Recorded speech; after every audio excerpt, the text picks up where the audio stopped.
You're... Holy shit, man. Here we are. It's been a fucking while, guys. So much shit has happened throughout these weeks, but N APE is back to give you the realest. V is very prepared today, apparently. He has some serious shit he's gonna... Yeah, he's gonna... I'm not prepared. I've been watching YouTube videos and getting high and just like... I'm gonna give my interpretation about it. That's pretty prepared, considering this podcast. Yeah, so, all right. Well, welcome to episode 59, I believe. If you're still listening, thank you. How do I start off? How are you, Ape? I'm doing pretty fucking good, man. I'm doing great, man. I had a little bit of Adderall. I had 2 fucking Red Bulls today. I got some fucking nicotine gum in my system.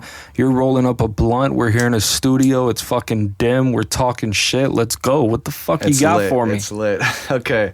I mean, I've seen a video of this dude that's like he talks a lot about philosophy. Firas Zahabi. I hope I'm pronouncing it right. Mm-hmm. And he has a lot of interesting videos where he does psychological experiments and shit. So whatever. This is a weird angle. I kind of like looking at you when I talk. No homo. So I'm going to have to like do it like this since the mic is a certain way. All right. Do you know what an analytical fact is, Ape? Is this being used as a philosophical term? No, I think it's all around. Well, I'll give you a thought experiment to like help you understand what it is, and for the listeners out there. Okay, right now, let's say I have a pen in my hand, and I'm gonna draw something on my hand, right? Right. But you can't see it, right? Let's say I draw a square circle. You draw a square circle. A square circle. That's what I'm drawing on my hand. Now, do you believe that? Do you believe that I drew a square circle? No, I don't. How would you know without even looking at my hand, though? Because a square and a circle are 2 different things, and to say that you're gonna... You knew without even looking. To say that A is B when A is not equal to B the law of false. non-contradiction. It is a contradiction, yeah. But I'm saying that's what I believe was Aristotle, or I think he's the one that said the law of non-contradiction. But whatever. Pretty much you knew without even looking. That's an analytical fact. Mm-hmm. Pretty much. Okay, now to like the opposite of that would be a contingent, but I'll get into that right now. But let's say I drew a pink flamingo. Mm-hmm. You would be like, it's possible. It's not impossible because it's a thing. It's a flamingo's a thing, right? Like it's... You can draw a pink flamingo. Right, and you'll be like, I mean, possibly right. I might have drawn it, possibly I might have not, but there is no... Because the color has nothing to do with the thing. There's no contradiction. Forget about the pink, the fact that I said it's pink, just a flamingo. Right, a flamingo, okay. Period. You'll be like, yeah, it's a possibility you drew one. Fuck, where was I going at? Dude, I wrote so much shit, fuck. You knew without even looking, so whatever. That's an analytical fact, that's contingent. Aristotle, back in the days, he went out in the wild and had to study every fucking frog. He was like out on a mission. Yeah, he was out there creating all the categories of things. Right. So typically he wanted to make sure, like, let's see if every frog swims, right? Like a typical observation, right? So after seeing a bunch, like let's say 1,000 frogs swim, do you think it's time now to generalize that all frogs can swim? Probably not, right? You'd probably be like, nah, we got to find some more. No, I don't think you could demonstrate that all frogs can swim. But just in general, in that situation, you'd probably be like, nah, that's probably a little bit. Let's keep looking, right? Let's see what other scientists think. Let's see what other people thought when they observed frogs themselves. Mm-hmm. So he probably talked to a bunch of other scientists, right? They were like, yeah, man, I seen 10,000 swim. Another guy was probably like, yeah, I seen 100,000 frogs swim. Mm-hmm. And then pretty much it's a generalization of frogs. Because to say frogs can swim? No, just because of the fact that they first in the future there could be a species of frogs that don't swim. Now what would happen then? It's. I mean, it's not illogical that could happen, right? That could happen. Yeah, there Right. could be a different species of frogs. That could swim, and then maybe they'll call it toad. Maybe they'll call it whatever. They'll switch it up, do They'll something. give it a different name. Yeah. So inductive reasoning is predicated on a generalization. Well, say induct. Well, you're inducing based on information that you already have gathered. So that's basically what you do in science. You don't necessarily generalize, though, to the extent that you say this is true and this is false. But we never have the totality of evidence, though. You never. So how could we say that? You never claim to. I mean, But that's there's just still- not what science does. But there's still doubt, though. Of course there is. If there wasn't, it wouldn't be science. You know, science doesn't say this is a fact and this is a fiction. Science says here's the research and here's what the conclusion was. Yeah, but it's at that point, it's like it's fucking magic. Then at that point, it could be like I could just be like, hey, look, this does this, and let's see what happens. Whatever. I did a couple experiments. Yeah, that's it. Like to say that all frogs swim, though. Like No scientist is saying all frogs this or all this. No scientist is making that sort of like claim.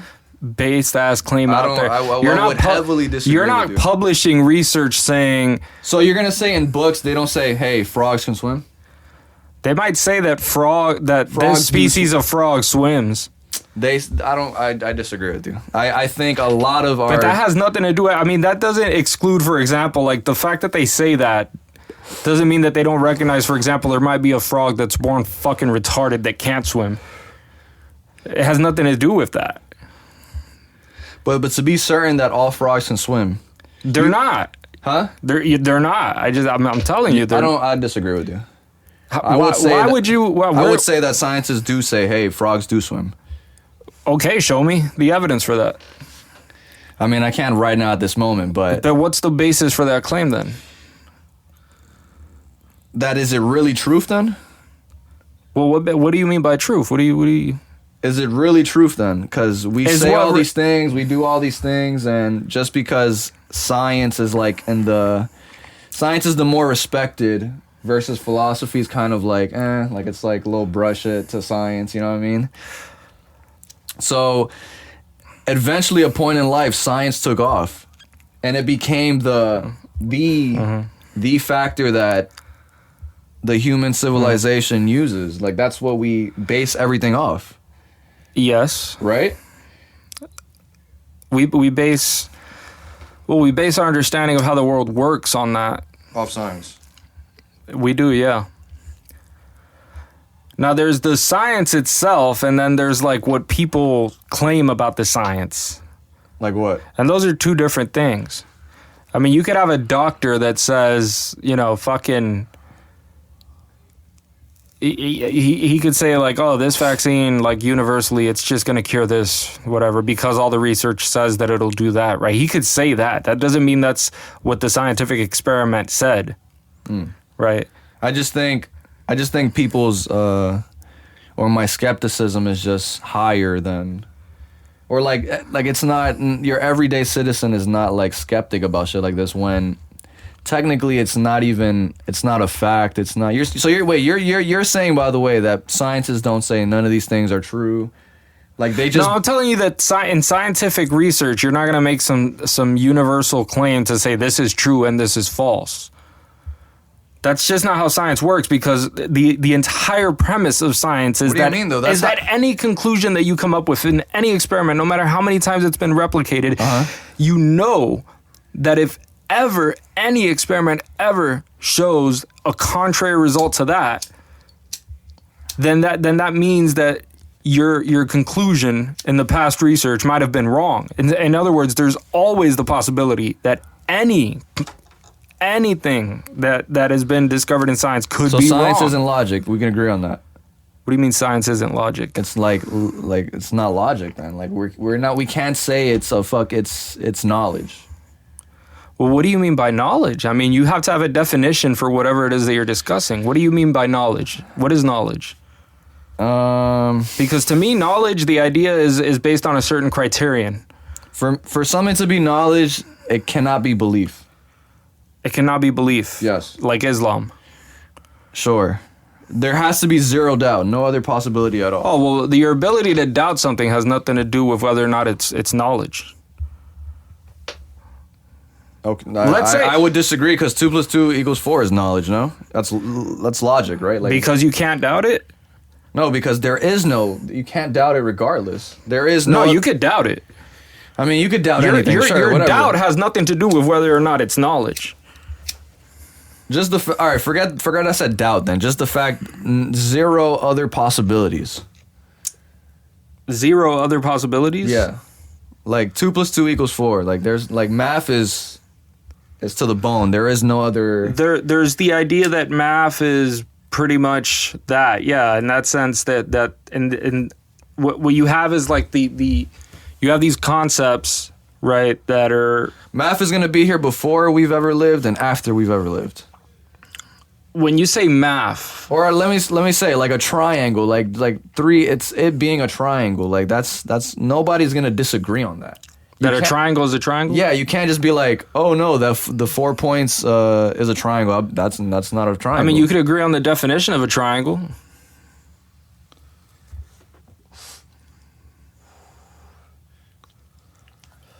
My point overall is that science isn't logic. That's my point. That science isn't logic? It isn't logic. Science doesn't claim to be logic.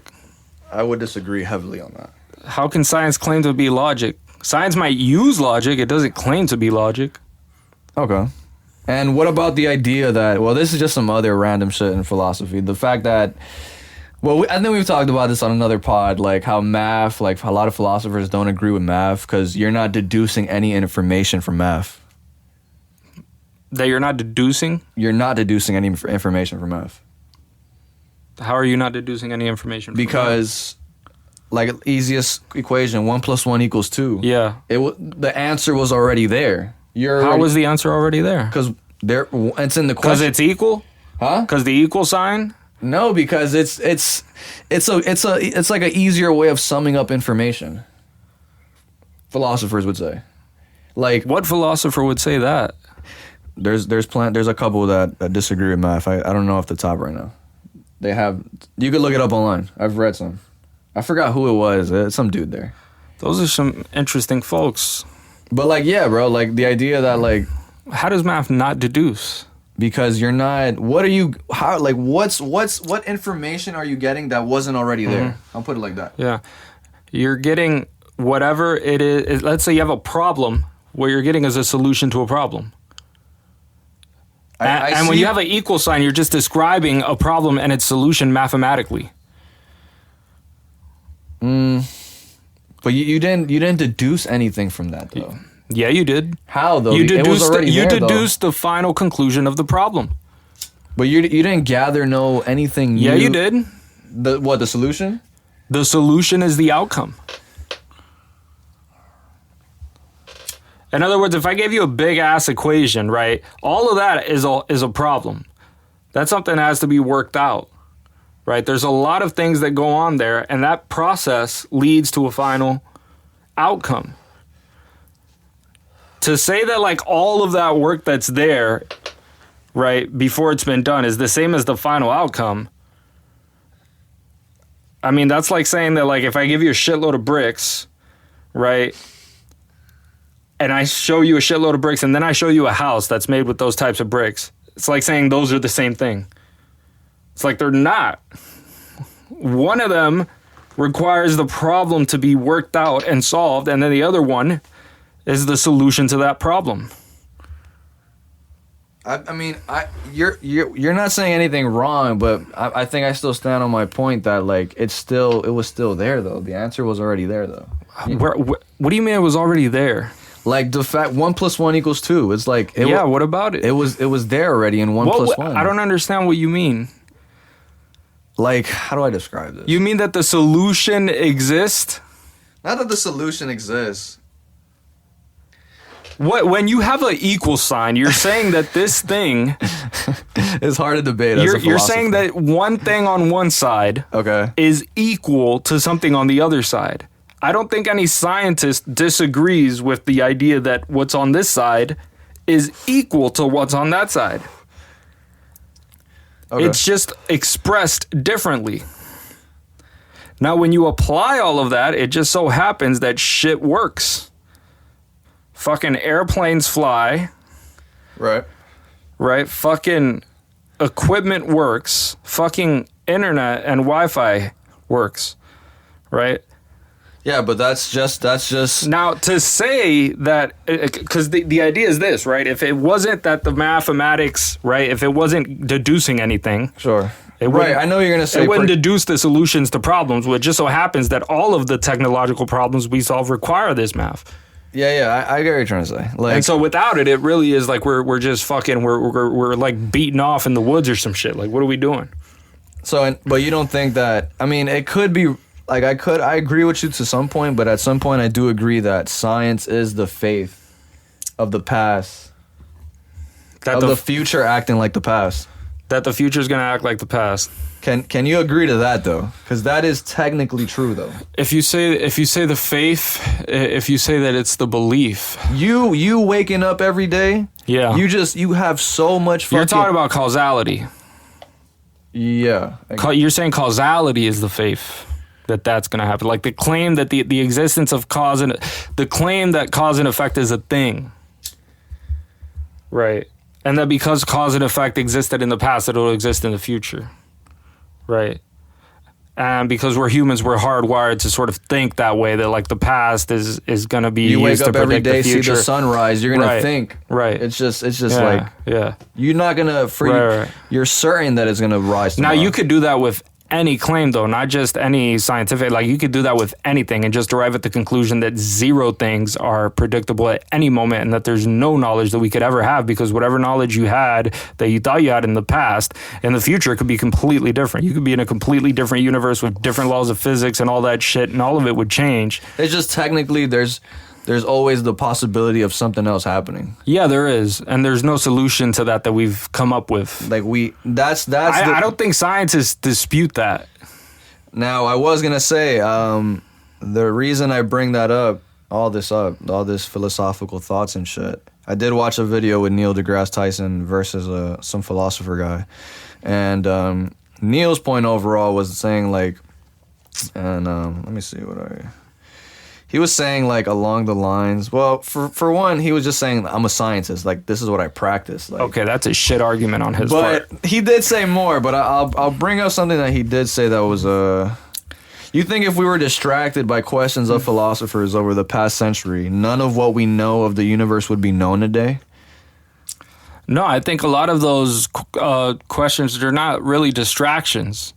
I mean, I think they're distractions if they're being forced into like a place where they don't belong. Like, if you're gonna go to a physics lab and you're gonna like now demand that they, start questioning on the basis of some shit that Hume said a few hundred years ago, right? Instead of doing like the research using their own methods, then I do think that would be, a shit way to operate. But I also think that like I don't think at all that like asking these questions is going to lead to nothing, because a lot of people, they don't really look at it and if you look at it, like all of the knowledge that we have now, all of it stems from, or everything that we consider knowledge stems from philosophy, really. I mean, it stems from asking those questions. I mean, however ridiculous it is, you never know what ridiculous question is going to lead to the least ridiculous bit of knowledge. So I don't think, and this even turns out to be the case in knowledge. Like a lot of studies, I remember one textbook I was reading, I forgot what it was for, but it was talking about like, well, I want you to consider like all of these different science experiments, and it gave a list of like these different experiments, right? And all of them seemed like a waste of taxpayer money or some shit, right? They just seemed like, why would you want to, like, who needs to know this? Right. What is the purpose of this? How is this going to help humanity, right? Because some people, they say like, you shouldn't give taxpayer money to do research if it's not gonna, if the purpose of the study isn't to like, cure cancer or some shit that we already know what the purpose is. And it's like a lot of these, studies that were supposedly gonna lead to nothing because they didn't directly address the concerns of the taxpayer, actually did lead to a lot, right? Like one of the experiments was like measuring the voltage of a squid neuron. The fuck is Right. That ended up winning a Nobel Prize because we actually found a neuron, a brain cell in a squid that we were able to measure its electricity. We were able to measure, the electricity of neurons for the first time and see how neurons actually fucking work electrically. And that has led to an incredible wealth of knowledge over time. And especially in the field of neuroscience. Right. And neurology. So Crazy nerd shit. And so when it's shit that people think it's not important, like a lot of times it ends up changing the fucking world. So you never really know.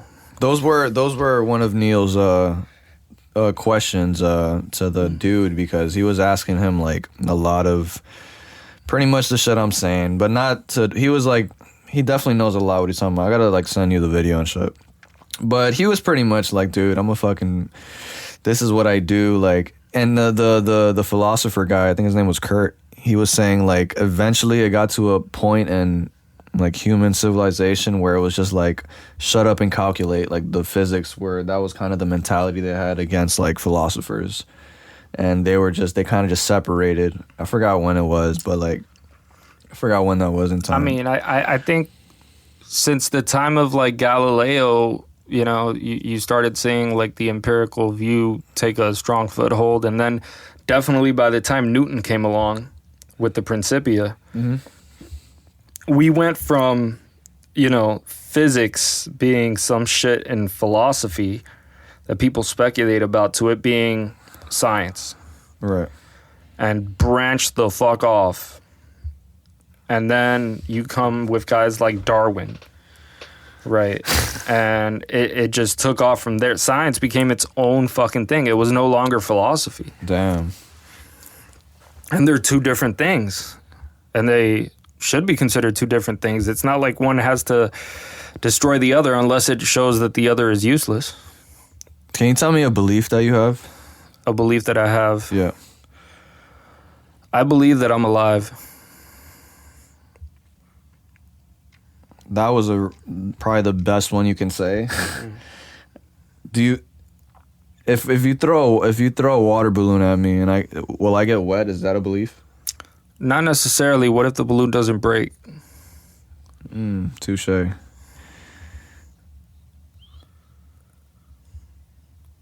If somebody cuts your head off with a samurai sword, will you die?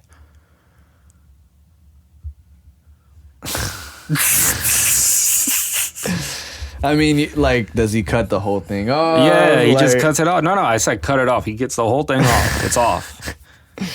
See, this is where, I mean, let's see, dog. I don't know. I don't believe that, no. You don't believe that you'll die? I mean, who knows, right? No. Who knows? That's a wild. Yeah. That's a good one, though. We should find out then, right? I mean, if we're skeptical. Right. What was I going to tell you? Damn, I had a good question for you. Do we believe that the world is orderly? Oh, he does. Fyrus actually does, or Fyrus. And I mean, if... What do you think, actually? Do you think the world is chaos, or it's... I don't think it's chaos. No. Oh, so you don't think it's chaos? I don't, because there's a lot of evidence that it's not chaos, and then there's pretty much no evidence that it is chaos. Okay. And so I think if you're going to claim that it's chaos, or claim that we don't know, you ought to at least show some evidence for why you say that we don't know, when clearly all the evidence shows that we do know that it's chaos.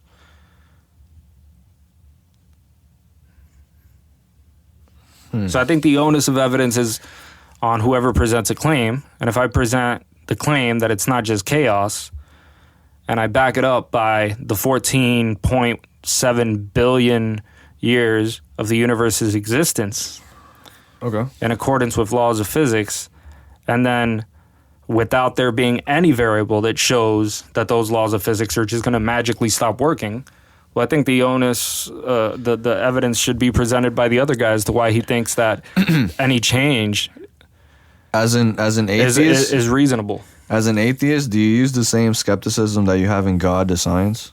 Yes. Do you? Yeah. Okay. The same amount? Yeah.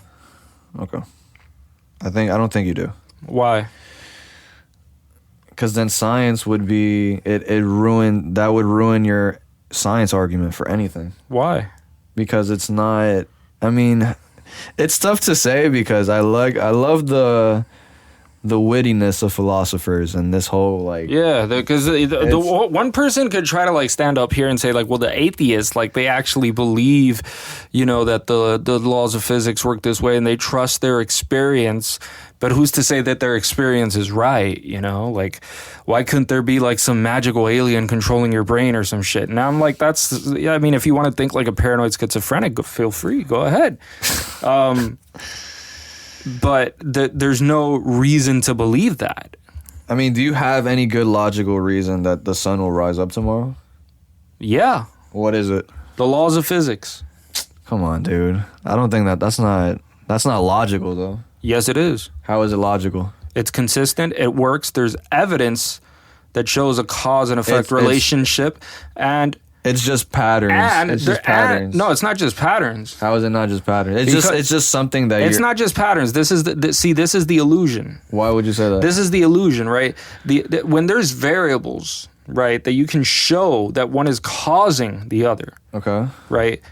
The idea is not just that you're observing something being repeated again and again and again, and who's to say maybe it won't repeat again in the future. No, it's that one actually causes the other, the same way that if you put 2 bricks on top of 2 other bricks, you'll have 4 bricks, and the cause of that is that you put 2 other bricks there, right? But that doesn't leave other possibilities out of the answer. Yeah, but the problem is that you have to demonstrate those other possibilities. You can't just say, "Oh, well, who the fuck knows? Maybe this, maybe that." That doesn't say anything. I'm not saying that you shouldn't demonstrate it, but we should at least acknowledge. I'm saying that I can demonstrate like the evidence for why I think the sun is going to show up in the morning.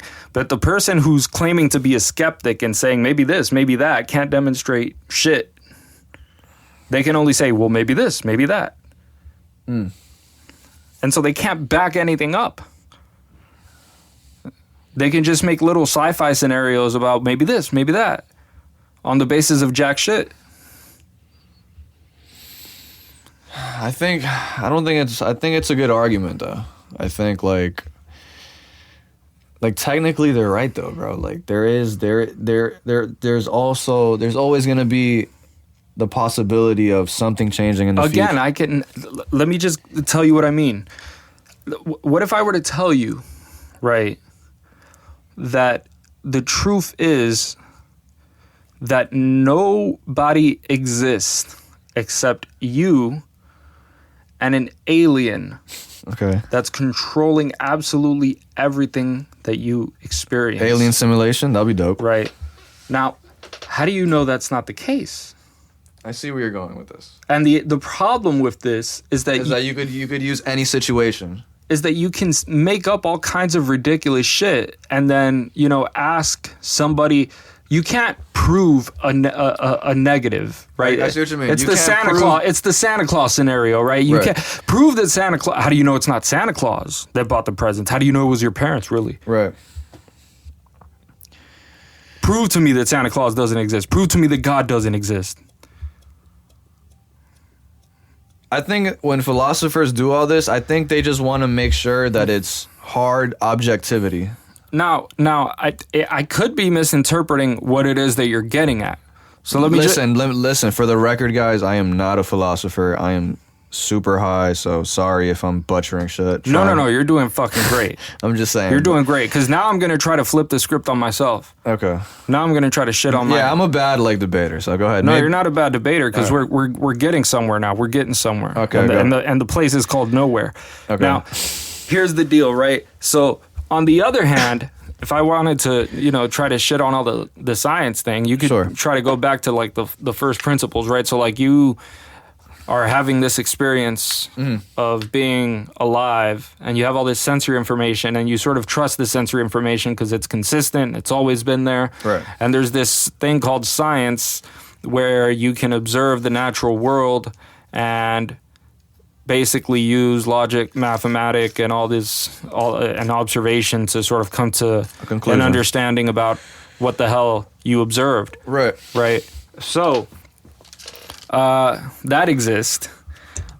according to your experience. Now, you're having that experience, but that experience, I mean, there's no basis, there's no way of deciding how much you should trust that experience, right? Like, what I'm saying is, like, how do you, like you could just say that all of this is a hallucination. Yeah, that's pretty much Descartes' whole thing. And you could, yeah, that is Descartes' whole thing, right? Yeah. And his whole thing was actually his argument, his solution to it is pretty much, it's fucking pathetic. It's a fucking faith-based argument, right? He's like, God wouldn't lie to me, right?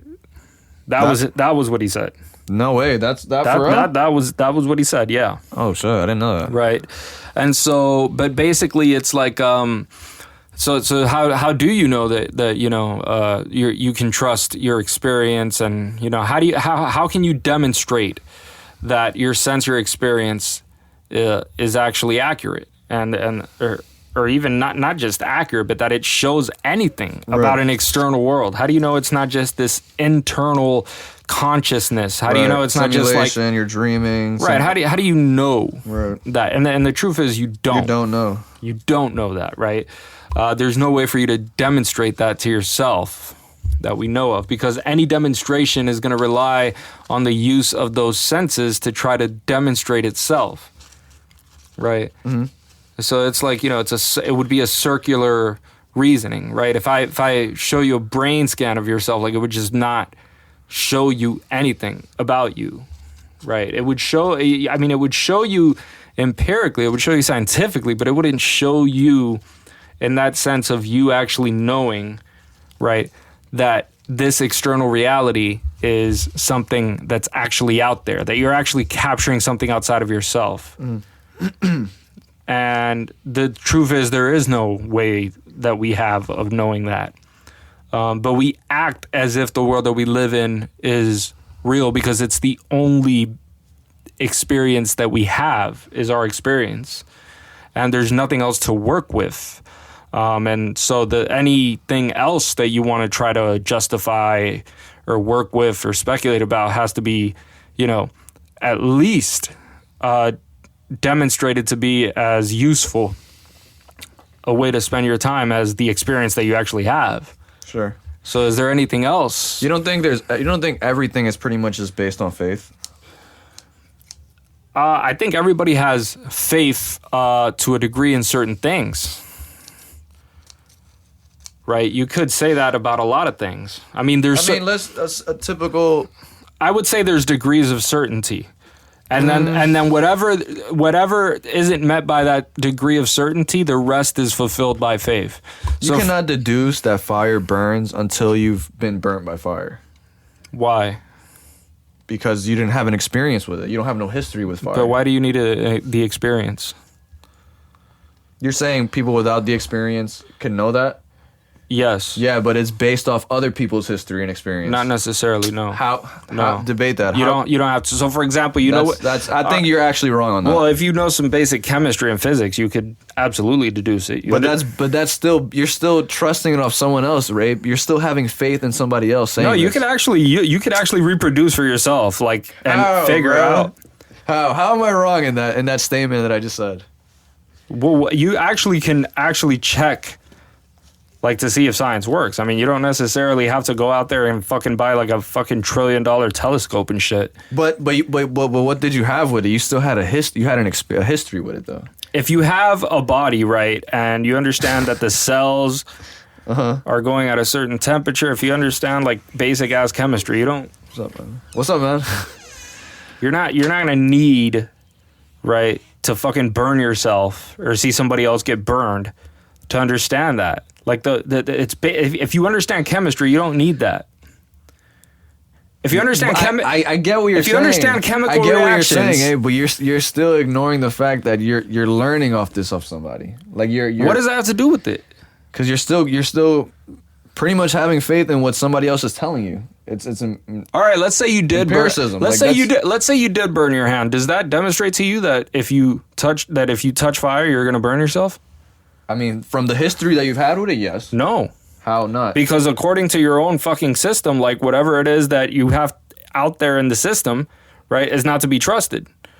Whatever's out there, whatever exists, No, right? Is not to be trusted. Your sensory information is not to be trusted, Sure. apparently. Okay, So sure. if it's not to be trusted, well then fuck all the chemistry and fuck burning your hand. None of it demonstrates anything, and there's nothing to know. At that level, you think it's like fuck everything. That's right? the level you're presenting me with. I wonder what philosophers would say to that. Like I need There has to be a certain level of certainty then. of With certain of things? certainty and discertainty, because you can always go one step further with your lack of certainty, and that's limitless because that's just based on your imagination. Do you know about epiphenomenalism? Remind me. Hold up. I don't know that much about it, dude. It's pretty much the idea that like Knowledge about phenomenon. no, it's it has something to do with like hold up, I think I wrote some down. Like the idea that our world is nested in consciousness, like no brain like the idea that no brain has ever been observed. Like there's like That nothing, no brain or no mind. no brain has ever been observed. Right. What else is it? That all of it is consciousness. Yes, pretty much. It could be shit. I think that's what isn't that idealism in a way? I mean, you could say that, well, idealism is a little bit more specific. It's a more specific Thing of it. yeah, it's Freaking let me But the idea that the unit that like everything is consciousness instead of just matter, right? That's an idea that's been around for a very long time, and shit, it could be true. but there's no way of I us- mean, all I have is a conscious experience, right? Like matter to me is like fucking. It's basic. It's just part of the experience. I experience this, and I say that it's matter, right? But it's all just based on the experience. The experience is what makes me come to the idea that matter even exists. Epiphenomenalism is a position in the philosophy of mind according to which mental states or events are caused by physical states or events in the brain, but do not themselves cause anything. Okay, so the Kind of confusing. the physical reality is what causes consciousness. Pretty much. That's what it seems like. Let me see. Let me read it. Go ahead. So, okay. We're dealing here with epiphenomenalism, and apparently in philosophy it's this position in philosophy of mind where the mental state, right, or the events, mental states and events, they're caused by physical states. Okay, so the mental is caused by the physical, Yes. right? Or events in the brain, right? But they don't by themselves cause anything. Okay, so physical states don't by themselves cause anything. Virus actually does like a good explanation, like a quick one. Here's for instance, Go ahead, fear go ahead. seems to make the heart beat faster. But according to epiphenomenalism, the biochemical secretions of the brain and nervous system, such as adrenaline, not the experience of fear, is what raises the heartbeat. Okay, so it's not the fear, it's the adrenaline. All right, so it's the material, not the physical. Keep on. But Right. yeah, that's it's really confusing. So like I'm not even like I really would have to read into it. I really wish next time send me like the shit that you have, and Yeah, I'm yeah, gonna try to dude. go balls deep before it. it's hard to get all this. I 'Cause I'm watched like one day of this video, just like Yeah. one night just smoking. I was like, damn, this is pretty interesting. But like, let me put the quick brain part shit. And both their writings are very like it's amazing. Why? Because they go through this crisis. They go through That's Descartes. 1 + 1 = 2. He talks some When mad you said shit. that, when you said it's four-legged animal, Whatever. I'm saying, look, even that doesn't help me. You chop it. Everything that might be imaginary, inferred, logical, empirical, you chop it. Oh yeah, they always say inferred about things. Like you didn't. That's not knowledge. You just inferred matter. All you did is infer matter. Like you didn't. Matter is a mental construct. Like that's a lot of shit he be saying too. You're saying inferred as opposed to what, prove? Type shit, yeah. Like And so what would be prove? I guess things that are objective. There is no other possibility. There is no other possibility. Yeah, type shit. Like that. Does would he? be- Can he give an example of that? He probably has in this long ass video, but hold up. Let me get to the But trends epiphenomenalism part. if you take out all your paradigms Paradigms. This takes That's very he always says this word too. to do, to remove everything that anybody's ever told you, and have the experience of the one thing. What you would know, what you would come to, what mystics, that's why I believe that there's a place where you can get, where It's not here, hold up. even science, don't get me wrong, an experience. This is where he's going to try to sell you on the religion. Consciousness itself, not the content of Here we go. And that transcendent experience is consciousness itself, not the content of consciousness. This is where people make a mistake.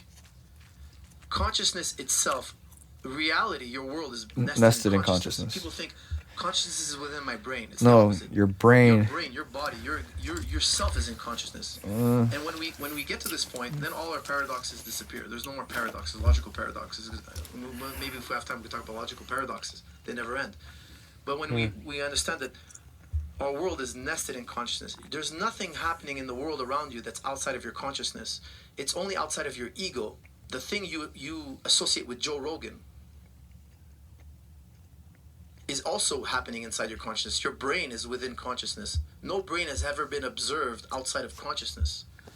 See, in materialism, they have this philosophy called epiphenomenalism, that the consciousness is a byproduct of this physical brain. We have this physical brain, and your consciousness is like a byproduct, it's like a smoke. Now we ask them, how do you know about this physical brain? Oh, we know it because of our consciousness. Mm-hmm. So if your consciousness is fake, unreal, then so is your brain. Your brain's the reason why we all know about brains. Your consciousness is wait. tells us about brain. If your consciousness is fake, unreal. So if your consciousness is fake, unreal, then so is your brain. I don't know what claim he's addressing there. there. The reason why we all know about brains is because of consciousness. Consciousness tells us about brains. So brains are dependent on consciousness, not consciousness dependent on the brain. So I know this is a bit of a tricky thing. I understand what he's saying. I've heard this before. There is no physical object outside. And this is where he goes into like idealism and shit. We started this podcast talking about. But see yeah, that what do you think of that? No, I think that claim that he makes at the end, right? That there is no matter outside of it. That it's all a mental construct. That's something that he has to demonstrate. That's the issue with a lot of skeptics. Because the problem is like you can't just like shit on everything and then just after you destroy and debunk everything, then like what do we have left? Like what just do we insert your own dogma to replace it. But I mean, what happened if we're just all wrong then, bro? But I've entertained such speculations before. I'm not gonna lie about that. I mean, of course I do, right? I mean, I write all types of mystical shit all the time, dude. What do you mean, like in your rap shit? No. I mean, just in general. Just in my. I mean, look at this, bro. I wrote this shit a few days ago. It's called Universal Consciousness. Dope, dude. That sounds interesting. Universal consciousness?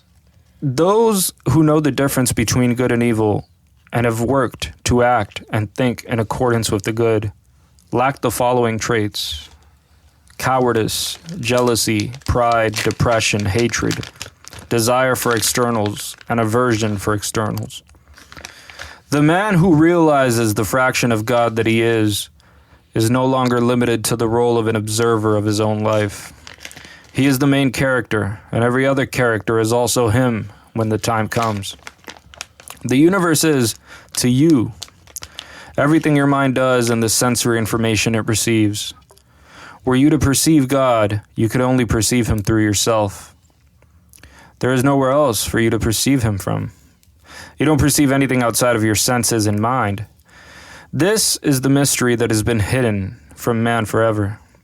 A mystery that he is born forgetting and remembers only under certain conditions. This is what psychedelics awaken. The psychedelic experience is what it means to be initiated, regardless of whether you use psychedelics to experience. In this state, man realizes that when he talks to others that he perceives, he is talking to himself. He is responding to sensory information, not to people. This is not a prison. This is a level of consciousness beyond mere existence. But man sees himself as just the opposite, as a direct observer of externals. What time are you writing this, bro? Is this like a quick shit you just jotted down in one take? This was probably in the morning before work, yeah. Oh shit, okay. Dope. As someone who talks to others and receives their responses, Oh, yeah. But man sees himself as just the opposite.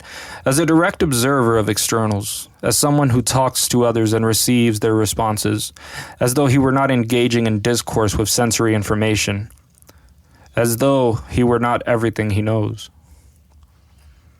Damn, dude, that was deep. Very. Shit, You got some slam poetry places around here we could... That's what we needed right now, bro. Damn, that boy.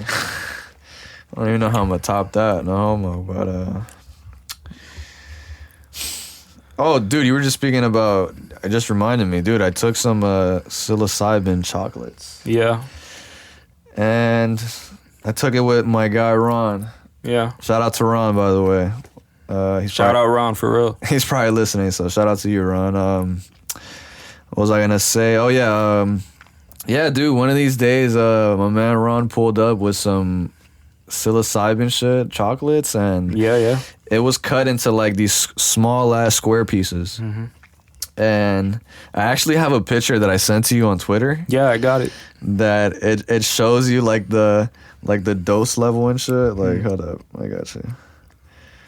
I forgot what it said, but overall, I don't want to look for it. But overall, like, it was like 0 to 1 is like I forgot what it was, something dosed, and it was like 1 to 4 squares of chocolate is a recreational dose. Then like 7 to 10 is a Heroic dose. And then like 10 to 14 is a spiritual dose. Right. So whatever. So I'm looking at this shit and I'm like, I don't know. It looked funny, so I was like, fuck it, dog. I guess I was having like a whatever day, so I'm like, let me just try this shit out, dude. That's a hell of a thing to just try out. Like, Nah, but actually, never mind. It was a whatever day, but I was feeling good. I'll admit. And I was just chilling with Ron. I had some weed too. We were rolling up blunts, and like I was like, yo, let me just get one. Like, and I ended up taking it and chilling for the first 30 minutes and everything normal, because obviously it's just one piece. It's not gonna be like, yo, I'm tripping. But smoked another blunt, started playing some Smash Bros, and then like kind of started feeling a little. You started feeling a sensation.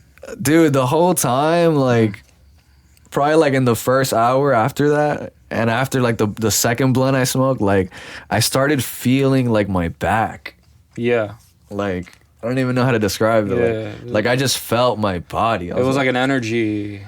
Like a weird like good energy and like a funny ticklish just like feeling like very like this is cool. Like the loosest feeling ever too. Like it's weird to describe. And then like once I realized it, I'm like, damn, this is funny. you like fucking feel everything. Yeah. So then and like I swear I was feeling my like I guess I was wearing my shoes and like I really was feeling my feet. Like I was like I was like, okay, that's okay. So I was just like, all right. So then smoked like another blunt. I think we smoked like 2 blunts or some shit. I only ate 1. I did it 2 days. That's a bold move, by the way. Like smoking weed while you're taking a psychedelic. Yeah, I know from experience it fucking potentiates it. Let me tell you that I guess, because bro, after I finished chilling with Ron and I got back home, I was already like feeling a little like not the same anymore. You know what I mean? So I'm like, you know what? Fuck that. I'm rolling up another blunt. It was pretty gradual, right? Yeah, for sure. I mean, it was one, who knows how much psilocybin I actually consumed, right? Mm-hmm. So I went home and I'm like, yo, I'm gonna roll up another one. And dude, when I smoked that blunt, like I started like chuckling, like that'll happen. That happened to me, dude. Like, you were there. I remember. Yeah. I started like stretching, and I was just like it was a feeling where I just wanted to stretch, cause like.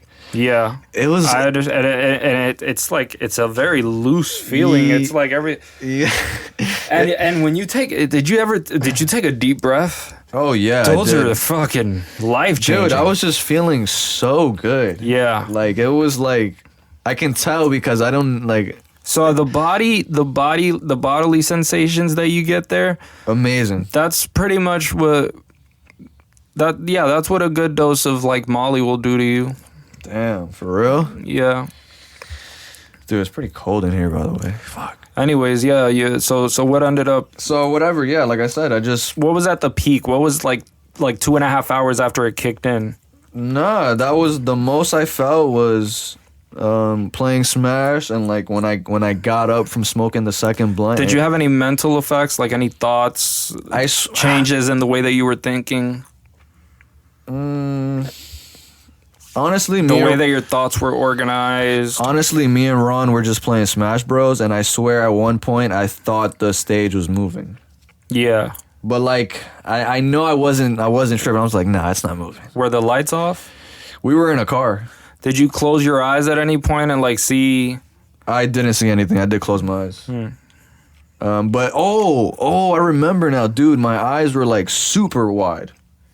Like yeah, that happens. I was like, when I was driving back home, like I'm realizing like, yo, my eyes are like super like it dilates your pupils. It's like a black fucking like I didn't even blink. I was just like, like I was just like, I noticed. I'm like, oh shit, dude. Like yeah, and then like you're not really gonna fall asleep right after that too, because it stimulates the body a lot. I smoked a blunt and then I probably knocked out like an hour, 2 hours after. Really? Promise. So how long between the time that you took the psilocybin and slept? Yeah.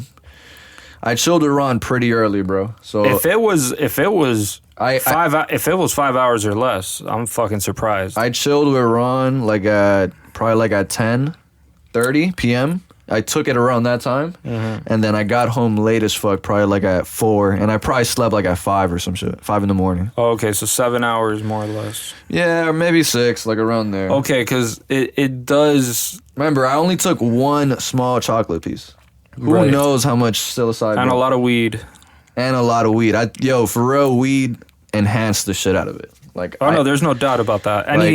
Any of the like, I was feeling that. Any of the psychedelics that work mainly on like serotonin systems, like LSD, DMT. And dude, I was so like I was always wanted to try at least try microdosing out, you know. So I was just like, let me just give one square. I will tell you that wasn't a microdose. Oh, it wasn't. No, that was a dose, but it was a small dose. Because a microdose, you don't even feel the effects. For real? Yeah, a microdose is something that people take, sort of like a nootropic, right? That's what this shit is called. Yeah, nootropics. Yeah, like maybe I think it's the company or some shit. Might be. I don't even. That shit's not even legal here. So yeah, who knows where? Anyway, but yeah, dude. Like, and the thing is though, like I wasn't even worried when I did take the chocolate. Like I was in a super chill, good mood. Like it was really good mood all night. Like even before and after. It can have that effect. I mean, it has a lot of like effects on the chemistry of the brain that are pretty positive. Like one of the things. Slept amazing. One of the things that the research on psilocybin showed is like an increase in neurogenesis. What the fuck is that? Which is the birth of new brain cells. Oh shit. Right. I did write some raps the next day. Yeah, it definitely and sometimes there's like an aura or like a feeling of, just a mental boost that some people get like for weeks after sometimes. Like I remember after I took that like huge dose of acid, right? Like I was a fucking bro, my memory was like through the fucking roof. In a good way? My mood was way fucking better. Damn. I was like coming up with all of these thoughts and I started meditating and it was like a fucking psychological revolution. Swag. For me after that. So like even, for me the trip just gave me so much to fucking think about. Dope. That I was not bored at all. Like I could have stayed at home for 2 fucking weeks if you would have left me there without being able to even go outside, and I would have just been fucking like writing, reading, learning, doing, working out, meditating, fucking figuring out, fucking planning my life, like everything. And in a way, you think it was like that movie Limitless, where like this guy takes a pill. I honestly fucking felt like it was type shit. I honestly fucking did it. It just activated your brain. No, it changed my life completely. Like I just completely became a different person, man. Damn. Yeah, dude, I could say that too. But I would consider that one a heroic dose, especially with the weed involved. That was definitely a heroic dose. Because I remember going, I was a young motherfucker when I took that shit. No, I remember, bro. I was a young probably motherfucker. like, you were probably like 17. I was in bed, and I talked to my fucking pops, and I asked Off the shit? No. Right after I went home. You talked to him, right, of course. And I was still tripping, dude. I was still, like, I had just it started coming down from the peak. Sheesh. So I came down from the peak, and I'm there, and I talked to my pops, and I'm like, am I dead? You told him that? I asked him that. Wow. Dude, because I felt like I died. You definitely died, bro. It was ego death. Yeah, it was. Yeah. Damn, and you asked him that? I asked him that because I didn't think reality was real. Holy shit, dude. You know, Was Pops kind of worried? Oh no, he knew I was on some shit. Yeah. He knew. But was he worried though? Nah. He was like, you good. No, he just told me like, what did you take? Damn. He just asked me like, what? Not like in a fucking. No. Not like in an aggressive way. Just like in just want to know, like, are you like good? tell me what's going on. You all right, man? Just tell me what happened. Nah, trust so me, that man. I can fucking help you, cause Yeah, dads always just want to make sure their sons are good, bro. so that anyways that it was definitely. Let me tell you something. When you were playing that video about this guy, this philosopher guy, the UFC Muslim guy, Yeah. not Khabib, but the trainer, Yeah. right? The one that's very interested in philosophy and all that shit. Yeah. When he was talking about this experience that people have, right, when they get down to like the religious, the spiritual, the mysticism part. the spiritual mystic side, right, and they end up seeing, that it's just consciousness, right? This is, and he's right. This is a very old idea. This is very, very fucking old. This is nothing new. No. No. This has always been around, but it's always been something that people hide from other people. This is actually the purpose of. See, this is what the mystery religions did in their depiction. If you see what they did, what their ritual was about for the people to be initiated, you had to go through this ritual that was terrifying. And it was Freemason shit? And it was so terrifying that it was to convince you that you had died and then to have rebirth after that. So you were born again. But literally think you're dead? Yes, literally think that you died. How did they They come up had with a that? series of trials and events that they would stage. It was sort of like what do you call this?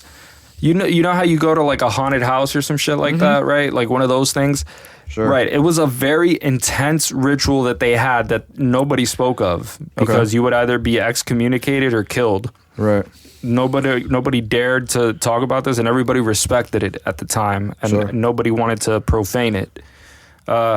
So basically the idea was to have an experience, right? If you become initiated, they put you through this ritual where you're going to have an experience that's organized all around you and it's possible that psychedelics were a part of this, because the problem is like shrooms and psychedelics in general, like the ones that cause ego death, they cause you to think that you died. They cause you to have a death and rebirth experience. And so when you see people that talk about, like, for example, some Christians, they talk about being born again, being a born again Christian, right? They don't understand what the fuck they're talking about. They see it in the superficial. What does that mean?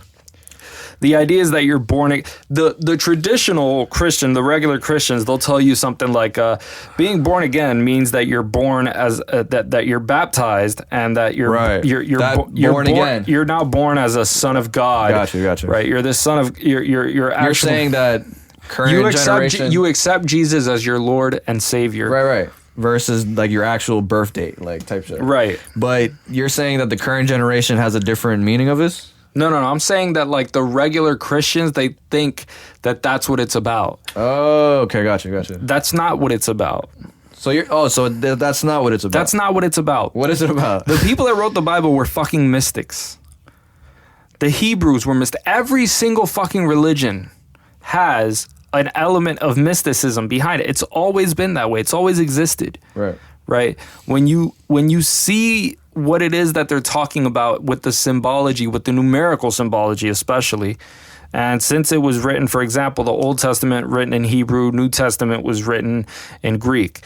Why? Well, we had a situation going on during the time of Jesus where 3 different groups of people collided for the first time in Alexandria, Egypt. And you had the ancient Greeks, you had the Egyptians, and you had the Jews. And all 3 of these systems combined in Alexandria, Egypt, right? And this was the epicenter for all of this mysticism that was being generated at the time. And you see a lot of mysticism in the Gospels of Jesus, right? The Gospels meaning like the 4 books in the Bible that talk about the life of Jesus and about the things that Jesus said. And Jesus, he didn't speak in a way that was just directly telling you what was going on. He spoke in parables. Sure. He spoke in stories. Just to be clear, 100%. By the way, we are gonna take a break quickly, if you want to, or for. I just want to. Yeah. I'm not gonna stop it yet, but I was gonna ask you just to clear it up. Mysticism. It's what is it? The idea that these like it's supernatural ideas that this happened. And this it's just the mysteries. The mysteries in general. The mysteries in general. Got it. Okay. Right. And it's something that's not revealed to the profane. The profane being those who are without. Gotcha. Okay. The temple, without the temple. Freemasonship, pretty much. Like, well, look at the 3 rituals that you need to get to become a master mason. It's based on this myth of somebody called Hiram Abiff, and Hiram Abiff is this guy who, and they know it's not a real person. Okay. Right? But they're treating you in the ritual as if you were Hiram Abiff. Gotcha. Right? And Hiram Abiff is somebody who is an architect. He's a mason. He's working, an actual mason, a stone mason, right? Okay. Who's working on Solomon's temple. Okay. And Solomon was, of course, like the Hebrew king, right? Fucking Jewish king of the Bible, right? And the idea is Hiram Abiff ends up being betrayed by these 3 people who end up killing him, right? And to become a master mason, you have to go through that last part where Hiram is killed and then raised again. Where Hiram is killed and raised again? When you're raised as a master mason. So it's a ritual of death and rebirth. Okay. And that's how you become a master mason. But not literally, right? Like, when they say killed, it means when they kill Hiram Abiff, yes, it's done symbolically, but the reason why it's done symbolically is because it's the way to induce an experience. And the whole purpose is to induce that experience of death and rebirth. Gotcha. Okay. And that's what I'm telling you is psychedelics do that, and they do that whether or not you want it to happen. You don't have to prepare. You can initiate yourself into the fucking mysteries if you take 5 grams of that shit. Okay? Gotcha. And I'm telling you that because I've felt that death. Damn. Do you think it's a scary thing, though? No, I know it's a scary thing. Yeah? It's fucking terrifying. What do you feel just like lifeless? What do you feel? No, once you already pass through the part of death, at least in the psychedelic experience, which is my frame of reference. Mm-hmm. Dude, I can't pass more than an hour on this. You end up... We kind of got to take a break. All right. Guys, we'll be right back. And we're back. Yeah, so okay, we were talking about like ego death, and so the situation with ego death, bro, like once you feel like you're already dead, like the fear isn't after you're dead, the fear is dying. Because once you're dead, there's nothing to fear, right? Once you're dead, like it already happened, right? Right. You're not scared anymore. So that's the thing. Are you afraid of death, Ape? I mean, I don't think so. Have you ever been put into a situation where you thought you might have? Where I thought I could have died? Sure. Other than that experience, no. Not that I know of. Gotcha. No, just checking.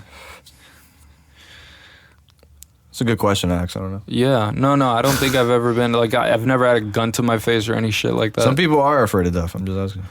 Some people aren't. Right. Some people are just like, nah, bro. It is what it is. Yeah. When it happens, it happens. But yeah, ego death sounds like a fucking trip. Like, But let me continue my shroom Yeah, story. go for it. Let me just finish it off right quick. So whatever, that day went well. Like I was saying, fucking felt amazing. Went to sleep. Next day was like, yo, kind of felt good about it. Let me try round 2. And me and Ape were just talking off mic, and he had told me that psychedelics really don't work. Like if you try to do it like the next day and whatnot. So Yeah, I mean, it might have an effect, but it won't be as strong as if you had like not take, like if you take 4 grams. that first time you would have been like, Right, and if you take 4 grams like the day after you already not took gonna 4 hit. grams, it's Right. not going to have the same effect at all. why do you think that? It's just how our system works. I have no idea what the neurochemistry is, But yeah, so then next day I was like, yo, I told Ron to save me like 2 pieces. I was like, you know what? I'll up it this time. I'm going 2 squares, 2 chocolate squares. fucking savage. And so whatever, we meet up. Me and Ron meet up, and bro, by the way, this man Ron took like a good like 4 or 5 pieces. I was like, yo, this guy. But I think he was taking some already the day before, so I genuinely don't think he was tripping as hard as he should have been. And how many pieces were like a spiritual dose? Like 9 or some shit? For Around there, right? might have been. I think spiritual is the highest, right? I don't think it goes higher than spiritual. Yeah, I think it.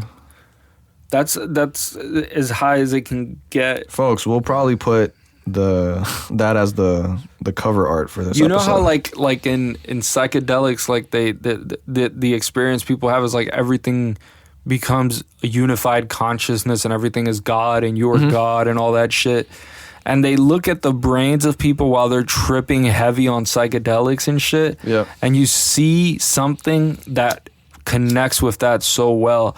What you see is the parts of the brain, like if you look at the brain regularly, like when it's completely sober, just regular state, and you see certain parts of the brain are connected and some parts are not as interactive with each other. Sure. But then when you look at it on psychedelics, it's just like all of the neural networks are like, every fucking part is connecting to every other fucking part. Not exactly, but god damn is it lit up. I mean, the brain is like parts that never interact with each other that strongly. It's lit up. It's like a fucking light bulb on that scan. By the way, the spiritual dose was 10 to 18 chocolate squares. Yeah. Ron probably was off like, and this was probably like his 3rd day. I don't know what he was doing, but he seemed completely normal. So I was like, damn, Ron, are you tripping? Are you? So I was genuinely confused. So whatever.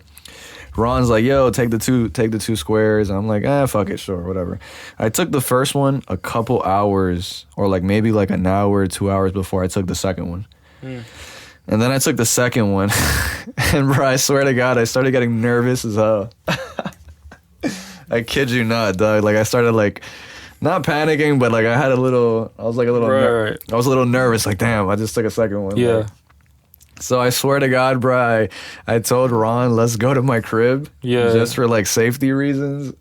Which is actually a good idea. Yeah. Okay. Thank God. Then I thought I was It's not weed. I thought I was being a pussy, so I was like, yo, Ron, like, and yo, shout out to Ron if you listen to Ron was being a good friend, and he was even willing to take a lift, like if anything happens where I can't drive him back or some shit. So shout out to Ron, like he made me feel comfortable because I wasn't used to taking fucking shrooms and shit. Driving on shrooms is a wild idea to me. I was driving, my man. I drove Ron back off that one chocolate piece. You're a fucking madman. I drove, but I was feeling good though. Like I wasn't even tripping at all. I'm sure you were. Trust me, like I was. If I even told him, like, yo, bro, if I'm driving bad or some shit, and this guy's like off 3 pieces more than me, so I'm like, what am I selling him for? Like, but nah, for the most part, like I was thinking good. You know, I wasn't on some dickhead shit. Holy shit. Driving on fucking psychedelics. But I say all this to say, bro, nothing ended up like, it didn't end up hitting me. Right. Like I felt completely, I was like, damn, nothing happened. Like I was kind of disappointed in a way. But and then I asked Ron, like, yo, are you high off this shit? And like, are you tripping? Like he's like, yeah, man, I feel it a little bit. And I was like, okay. He seemed normal though. I was like, maybe he was just like riding the wave, riding the high, who knows.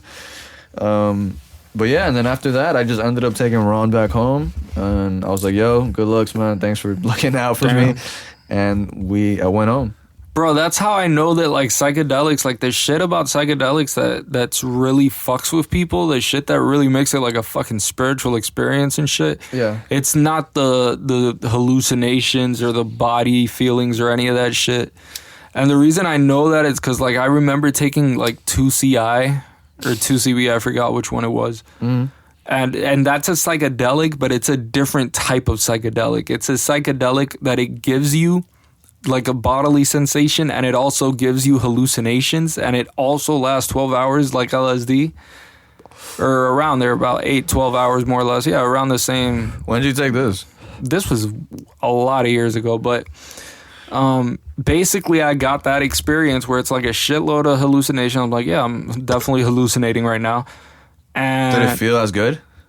Dude, I could hold a conversation. Like I was hallucinating and I felt the body high and all so that it was shit. like it was like the mid, like you were smoking mid instead of some Zaza. Right, but it was like it was a sensory experience thing that was changing, but my consciousness was the same. Interesting. You know? And this is something that a lot of people say like can happen on DMT in a way, but not I mean, DMT is a weird one because you sort of just lay the fuck back. Sure. Like you take DMT, you could be having the worst trip imaginable. You're just laying there. World War III in your head, yes. just like some crazy Jesus, getting pegged by Jesus Christ. You're getting murdered by the fucking Holy Spirit, and and you're just there laying back. Like, I remember when I took DMT. Uh-huh. I mean, first of all, the fucking speed with which shit happens, that fucks with you. I mean, that's why some people like taking it instead of other psychedelics. Because like safer? Because it takes less time to reach ego death. I mean, can you die off DMT? No. Your ego, your set. But like you physically, like, can it cause anything? I'm sure it could, right? Like if it's probably like death. No. It's not a dangerous. No. Okay. No, I'm just asking. I don't know. Like at all. At all? At all. Like it's out of your system in like a few minutes. Interesting. So, yeah, the body breaks it down very quickly. That's why the high lasts such a short time, and that's why I also like ayahuasca. Like it's so hard to like make. I don't even know how these like shamans in the fucking woods like figured out like all those years ago how to make that shit actually work. They figured out how to make liquid DMT. I mean, it's amazing. But anyways, fucking man, we've been going off on this shit, dude. I got some funny shit we could talk about. Yeah, it's been so long that we haven't chilled, so like so much shit has been happening. Let me see what I got in my. We got Cuck City. Damn, we didn't talk about that. We got Cuck City. We got to address this because I got thoughts about this, man. We didn't upload last episode because of some technical difficulties. We did speak about Adam 22 and his current situation, and just. I just want to like address because I'm sure there's. I've talked to people even like at work that don't know what this is. So like, no way. You brought this up to you? Yeah, let me just explain. Right. So basically, there's a gentleman that goes by the name of Adam 22, and he has a wife, and his wife she has a history in the porn business, right? And basically, him and his wife, pretty much every week or so, right, they get a porn star and they have a threesome with her. And basically, this has been going on. It's a great deal, apparently, for a guy like Adam 22. He gets to fuck 2 chicks, and it's a different one all the time, and he gets to keep his wife, right? But apparently, the wife wanted to have some BBC action.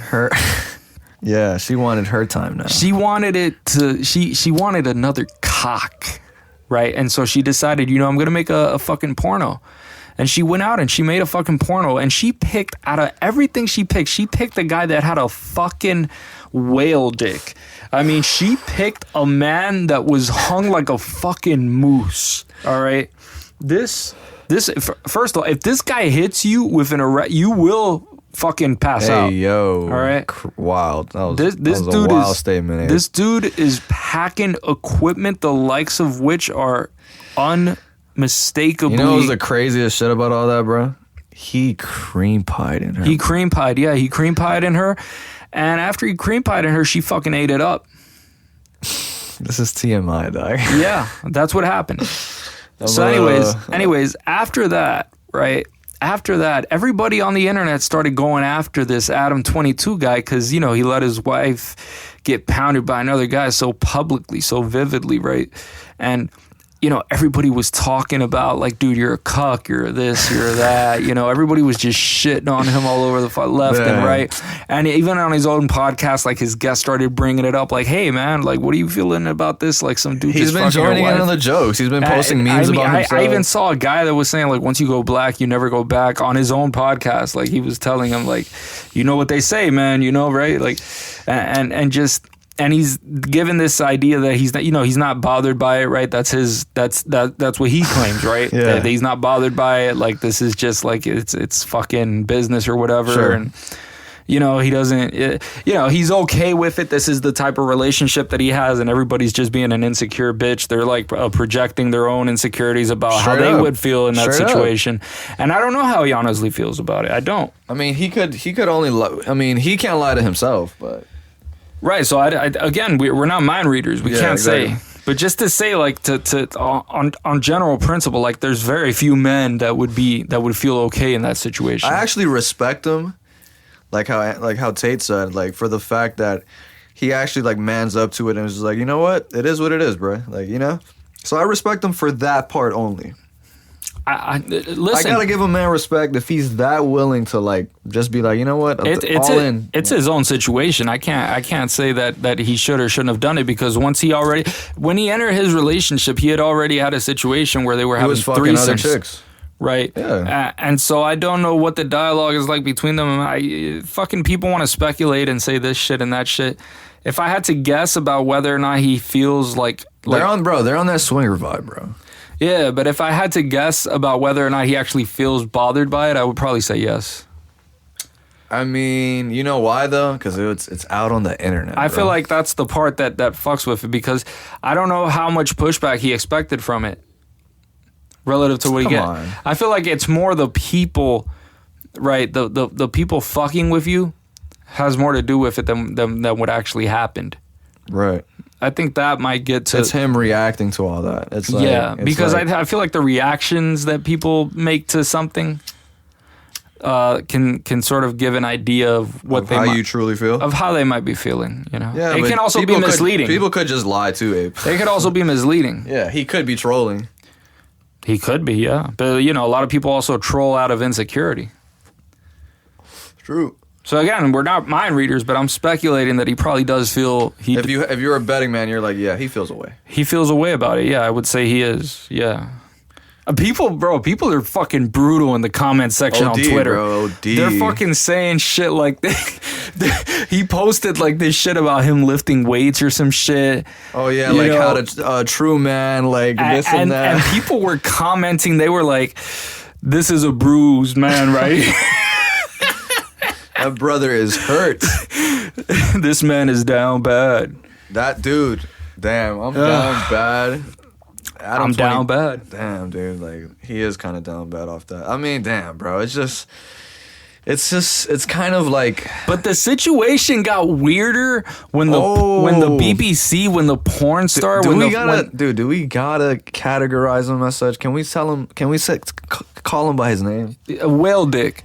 We'll call him Jason, dog. His name is Whale Dick. Fuck all that shit. My man Jason said he did an interview, a post-game interview. Post-nut interview. With the shades on and shit. Shades on. Bro, the shades on, I don't know why, but that makes it so much more brutal. Was he in the Bang Bros bus? I don't know what bus he was in, bro. But Looked like it, dog. He was...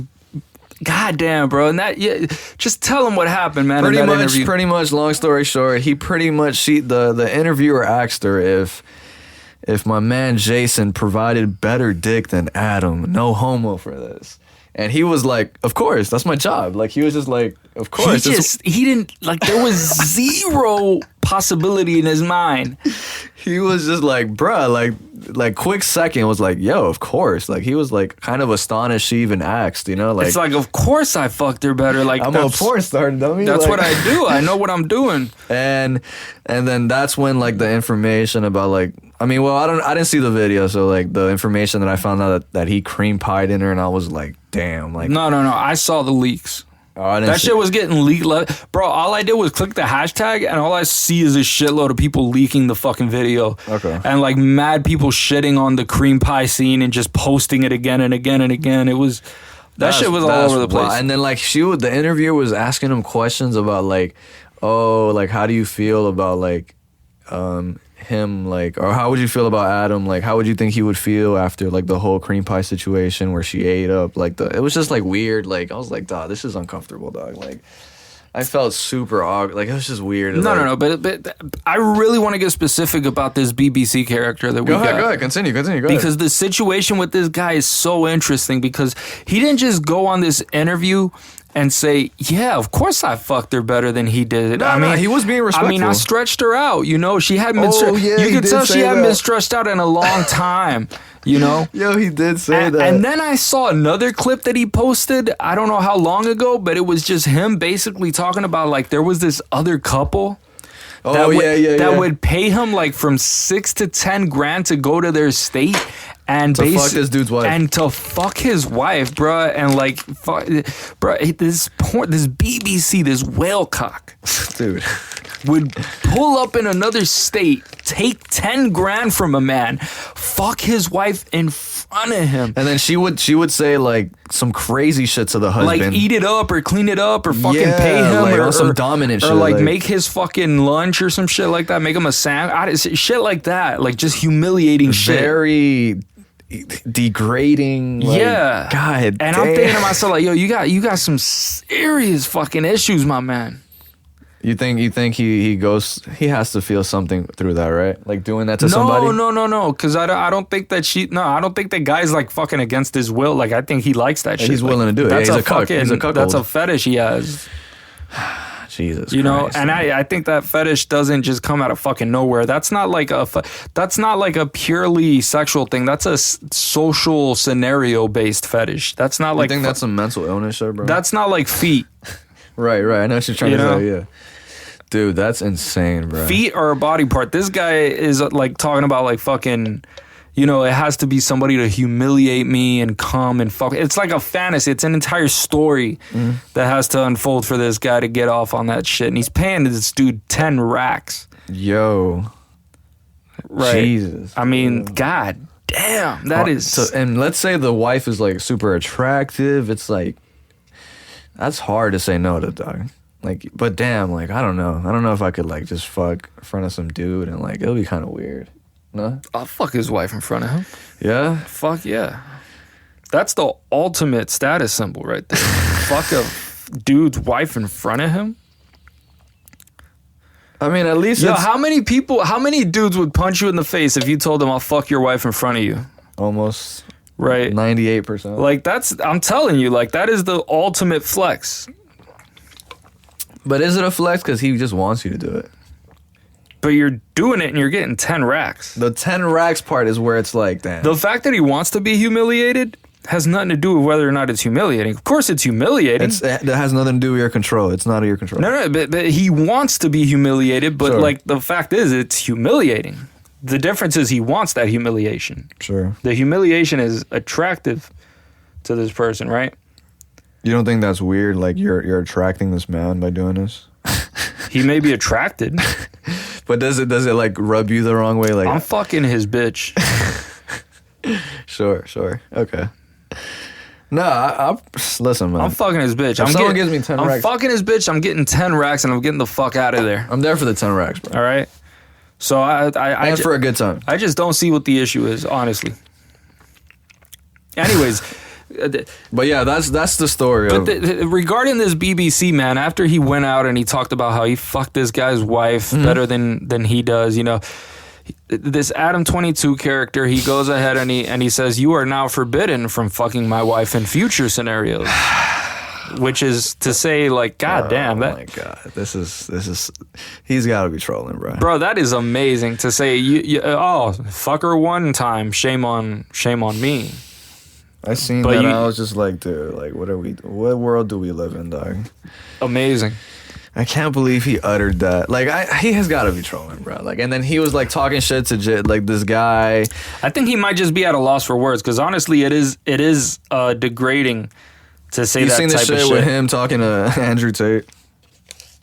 It was very uncomfortable for real. He asked Tate to fuck Lena, and I was like, come on, dog. Like, Yeah, that's an odd. What did Tate say to that? he said no, of course. He's like, it's not because she's unattractive. It's just I'm just not into fucking other people's wives. Like like he said, he pretty much only wants to have sex with women that he has like a actual connection with, someone he loves. He wants to fuck a bunch of women though. No, he said he only wants to have sex with women that he loves. Right. But he has a lot of women that he supposedly loves, right? I don't know about him like that. I don't know about his life. He's talked about like wanting to fuck about like he wants a bunch of women. That's what he says. I think his status and the way he has so much money, he's that influential. It just He's saying if you have that much money and you have that You're much gonna power, have- you're gonna fuck a bunch of women. I mean it's kind of inevitable Right. unless you're just a married man. But even then, it's. But he's saying like this is what you're gonna do, and it's fine, and it's okay when men do it, but women I'd have shouldn't to do see it. him saying that he said that it was okay. No, I've seen him say that. Okay. He's okay with it. I mean, what's wrong with that? Just ask. No, I'm just saying that he's okay with it. I'm just trying to set. okay. I'm just trying to establish that he's not saying that men need to be, that they need to be in relationships that are, that aren't polyamorous. He also said like he was not even like he was uncomfortable from the conversation regardless because like he's just not. Yeah, he said that, but I feel like that's bullshit. He's not. I mean, I don't know. Like it was kind of weird though in a way. Like, dude, like come on, like I'm not just to ask that like right there. It's like it's such like no integrity like for the. I really do feel like it's that. Yeah, if you're just Come throwing on, your wife's dog. pussy out there, Come on, dude. Like that's kind of just that's so that is low. a bit. That's no integrity. That's dude. very Just- cuckish. I mean, that's 100%, That's bro. completely like what Jason Love did over there. Mr. Whalecock did to that guy for 10 racks. No, Adam's 100% a cuck. That's cuck shit. Yeah, it is. I wouldn't consider him like a swinger. Like he's definitely on some cuck shit. Like the fact that you're But just swingers usually are cucks, dude. Those dudes are. it's hand to hand. No. I'm serious, dude. Like swingers, usually they want to record you when you fuck their wife. Like they're like, oh, I gotta be there. It's like.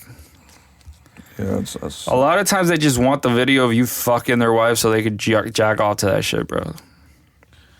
I don't understand that. It's like, what do you get off from that, brother? Like, why don't you just do it yourself? Like, it's a weird phenomenon. Like, I'm telling you, it's a thing. like that shit blows my mind, dude. I got a question for you.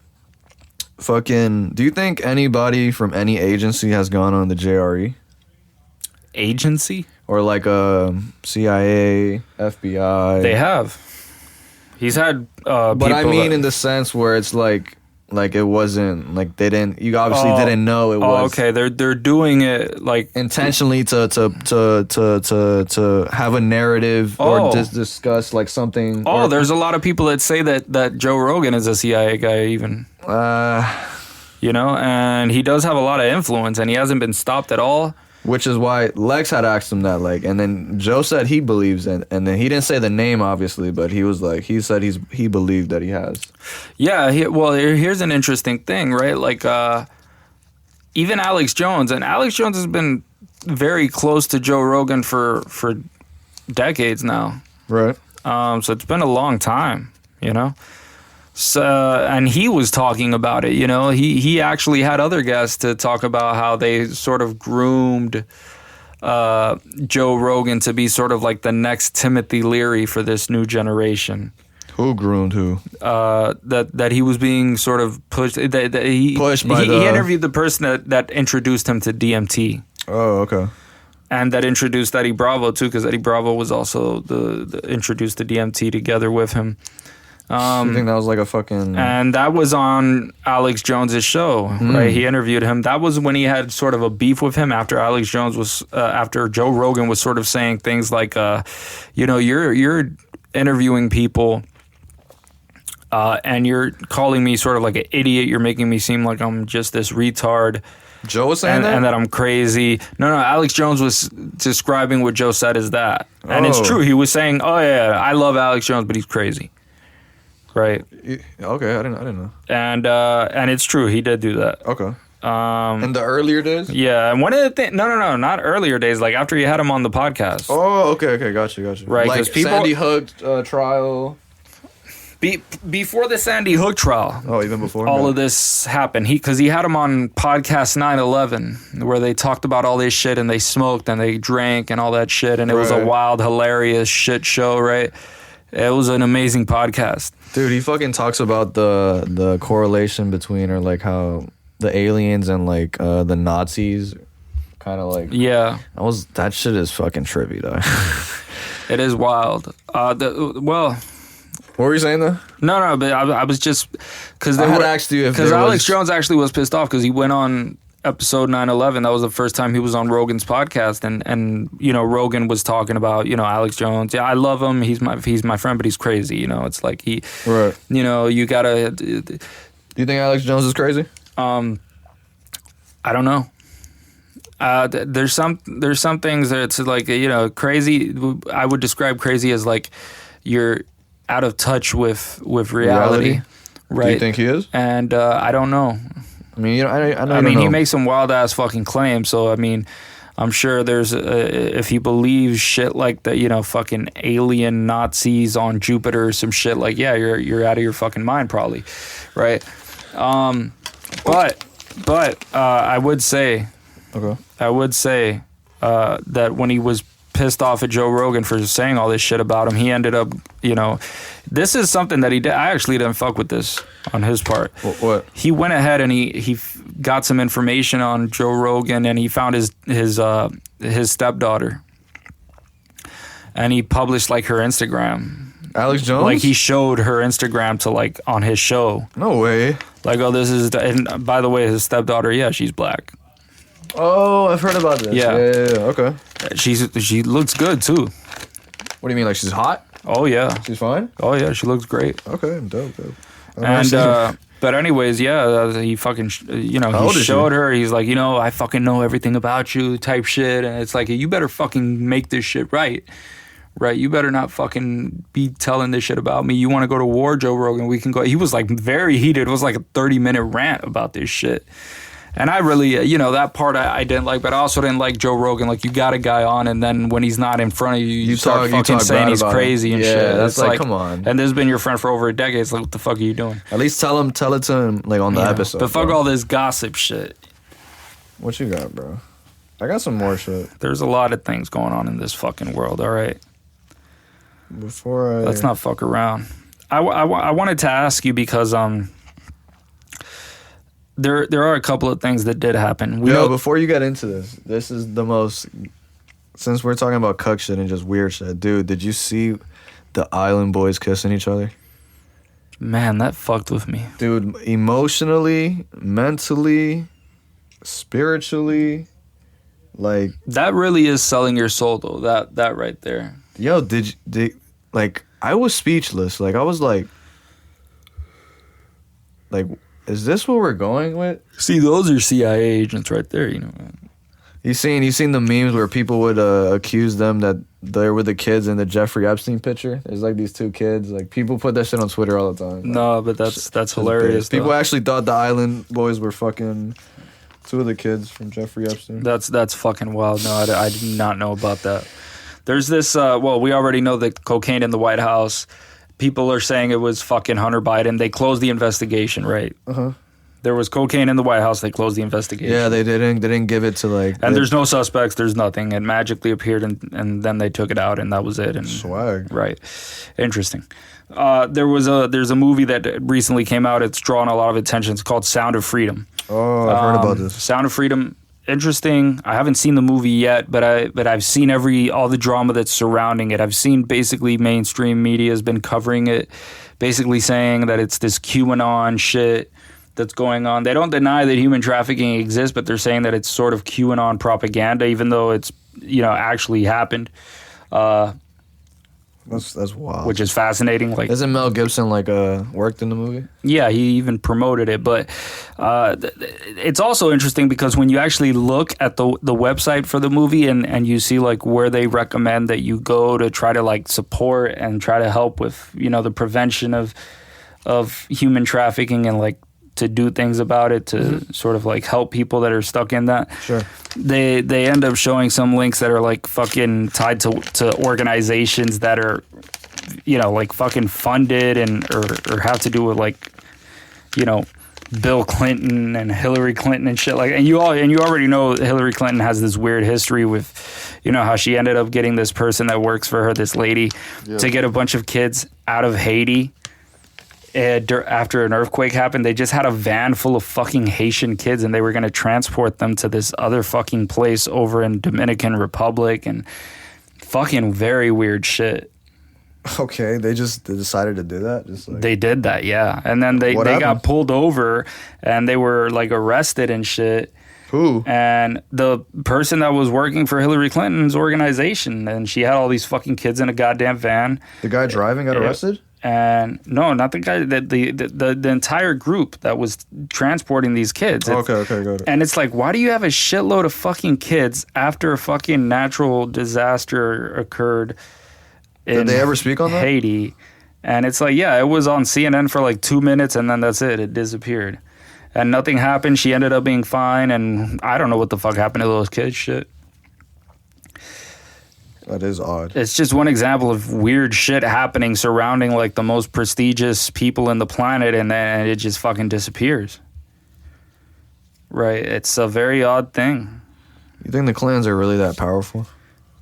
I mean, shit, how much more powerful can you be than like fucking president and secretary and all that shit and the entire family being connected to this? And I mean, how much more powerful can you be than president? Isn't it odd that like all the presidents are linked to this one specific guy? Like on some like, I forgot who did the... What, Epstein? No. I mean like on some related shit. Like they're all like distant. Oh, you're talking about like distant relatives and shit like that. Yeah. I don't know about that. I've never like been able to verify like the genealogy of these people. Like some of them you can. Like for example, the Bushes you can see. For example, that even George Prescott Bush was like a weapons dealer, and he actually helped give weapons to the Nazis. Really? Yeah, if you're a weapons dealer, the same thing with anything else. If you sell beer, you're gonna sell to everybody. Let's say you sold during World War II, you sold beer. You're not gonna say, I'm gonna sell beer to Germany and not to America, or vice versa. Gotcha. If it's a business decision, it's not. You're not doing that. And the same thing with a weapons dealer. Like if your goal is to maximize the profits, you're not gonna stop doing it just because you don't fuck with this side or the other side. It's like you want to make money. You fuck with your side, and your side is your wallet, right? Right. Dude, do you think fascism and communism are the same? Yes. You do? It's essentially Hegelian.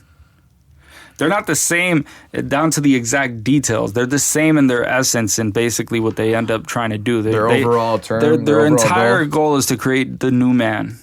Right. That is it. That is Noah Harari was Lex asked him about that, and he was like, yeah, he pretty much agreed too. He was saying like, what did he say? He was saying that communism, that they both reach the same goal, but they do it kind of in different ways. Yeah. He was pretty much saying that, and yeah, that interview with Lex and him is actually pretty dope. Yeah, no. The Harari is a very intelligent person. There's no doubt about that, and he has actual fucking knowledge, and he does show a lot of that fucking knowledge. I think he's a fucking asshole. Yeah. I think he... he's gay? I think he knows he's connected to these fucking people, and I think he knows what he's involved in. Which is why I think he has these wild takes about, like, fucking so many people are just fucking, He says that AI will probably kill us all. Sure. And he's rooting for it, so... Fuck. I mean, he believes that AI is It's the future, man. It's the next step in evolution. It's alien interface, as in the sense where it's like it's the first time in history where something has its own thoughts. Yeah. Where it can make its own actions. Right. Like versus humans, like this is the only other thing. So like that's why he says it's like alien interface. Like it's scary. The potential of it could be extremely harmful. And the thing is, he says that like it doesn't know us yet. Right. AI doesn't understand us yet. Right. It's way too early. So if we really... And it will. And the idea is to make God, basically. That's what the AI systems are going to do, because the entire idea is like... Listen, intelligence agencies, governments all over the world, they're all gathering as much data as they can. Like TikTok, for example, we already know from all the intelligence reports that they're trying to gather as much data. That's why they want as much people from the U.S. to use their shit as possible, because they already got like 1-point-something billion people using it in China. How helpful is this data going to be, my man? Because the more data that you feed it, the AI system, the more it can work with. Gotcha. It's the more samples. That's how it works. It's only going to... But AI could come up with its own thoughts and ideas. Yeah. Which is... And the more you feed it, see, because it'll come up with even more. It's different than a human, because it can process so much more than us. Right. Right? It can process lifetimes and fractions of seconds. And so the more you feed it, the more lifetimes that, the more information throughout those lifetimes it has to work with. Right. The faster it'll evolve by processing as much data from the most real diverse sources that it can get all over the fucking world. And that's what the US is doing, and that's why that's why they're so worried about like social media companies, the way that they're organized. And they got Mark Zuckerberg talking like a robot in front of the Senate committee or whatever every few months. Dude, speaking of AI, to segue this, I actually have a topic about AI that's actually crazy. The Grammys is actually making AI music eligible for an award. Cool. I don't fuck with it. I mean, listen, bro, this is how it is. I mean, listen, back then, I don't fuck with it, bro. Let's think about it like this, right? Think about in terms of computers. I mean, they just replace a bunch of shit. Like a lot of it. Let me give you an idea of a situation that could happen. Not to cut you off. Go for it. Someone could make a Drake AI track. Sure. The person that made it is then eligible for a song, like songwriting, like an award. But Drake wouldn't win anything. Right. You don't think that's insane? Like you can technically use something that sounds like me and win something. Right. But you're not giving the person. You mean like sampling? Yeah, but this is different though, because you're using my like. I'm a rapper. Like if I was a rapper, you're using like you're feeding it like all my shit and making it create something. Listen, you can make anything you want in the world. I don't care. Like you could go sample fucking anything. But no credit for me. But on a Grammy, no, bro. Like, because only on AI level. I'm not saying that Grammy. You can't get Grammys for samples for sample songs. I'm not saying that. Right. Okay. I'm trying to get this. Like, all right.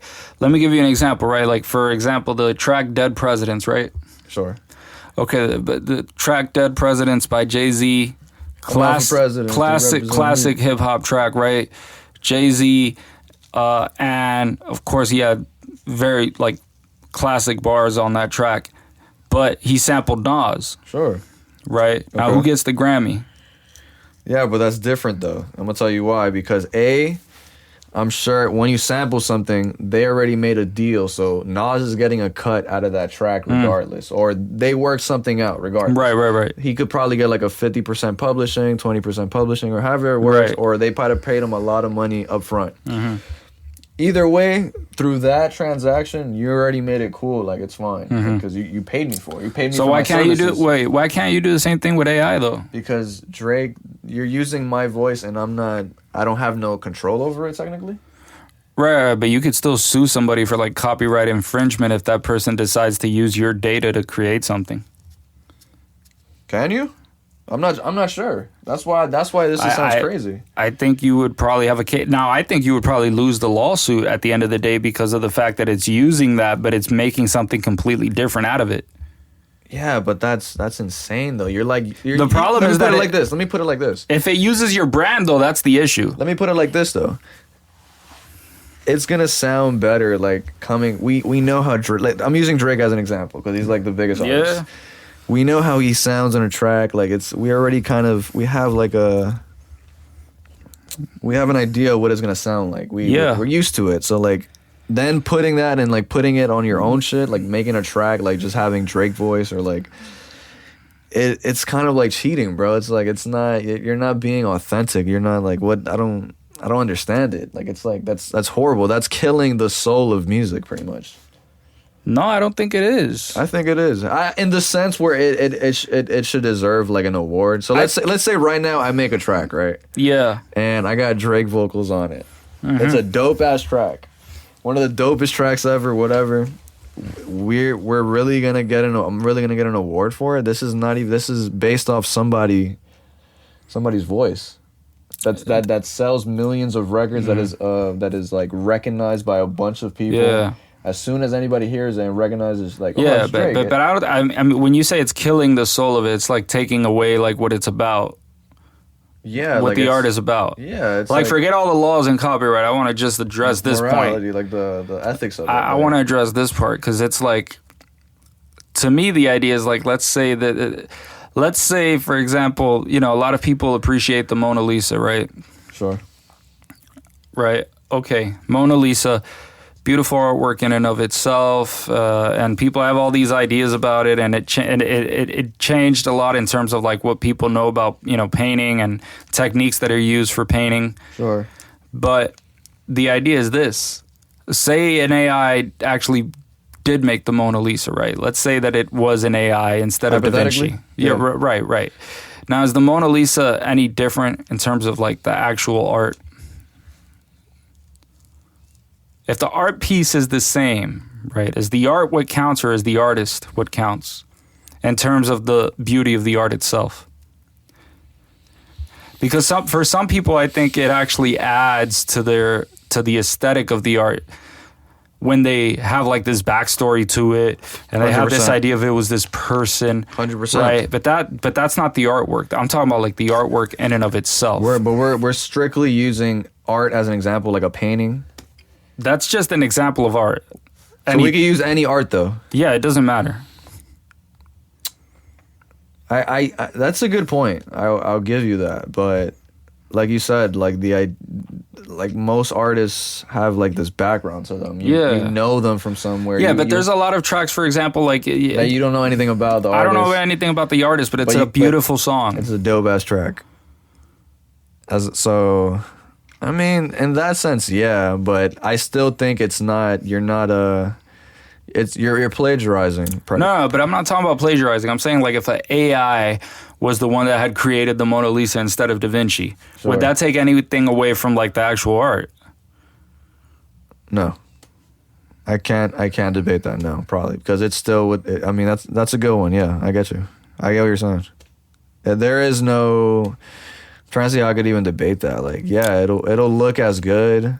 Because I feel like on the one hand, if you add, because what I'm talking about is just the art in and of itself. Right. But we also discussed like how the backstory of something or like the person associated with it adds to that. But I'm more pissed off at the idea that of somebody just taking the entire voice brand and then of just a person, like winning something. It's like that's not kind of right. You kind of plagiarize. I think copyright. Well, not even copyright. Like just just stealing someone's brand and someone's identity essentially for. But is that? I mean, but that's kind of what they're allowing, though, from the looks of it. But I think, did they say? Is there any rules? I don't know, like the current laws about AI. Like I know it's very new, so it's like I doubt there's even that much. But there's still strict laws. The thing with laws is like the idea is to interpret them.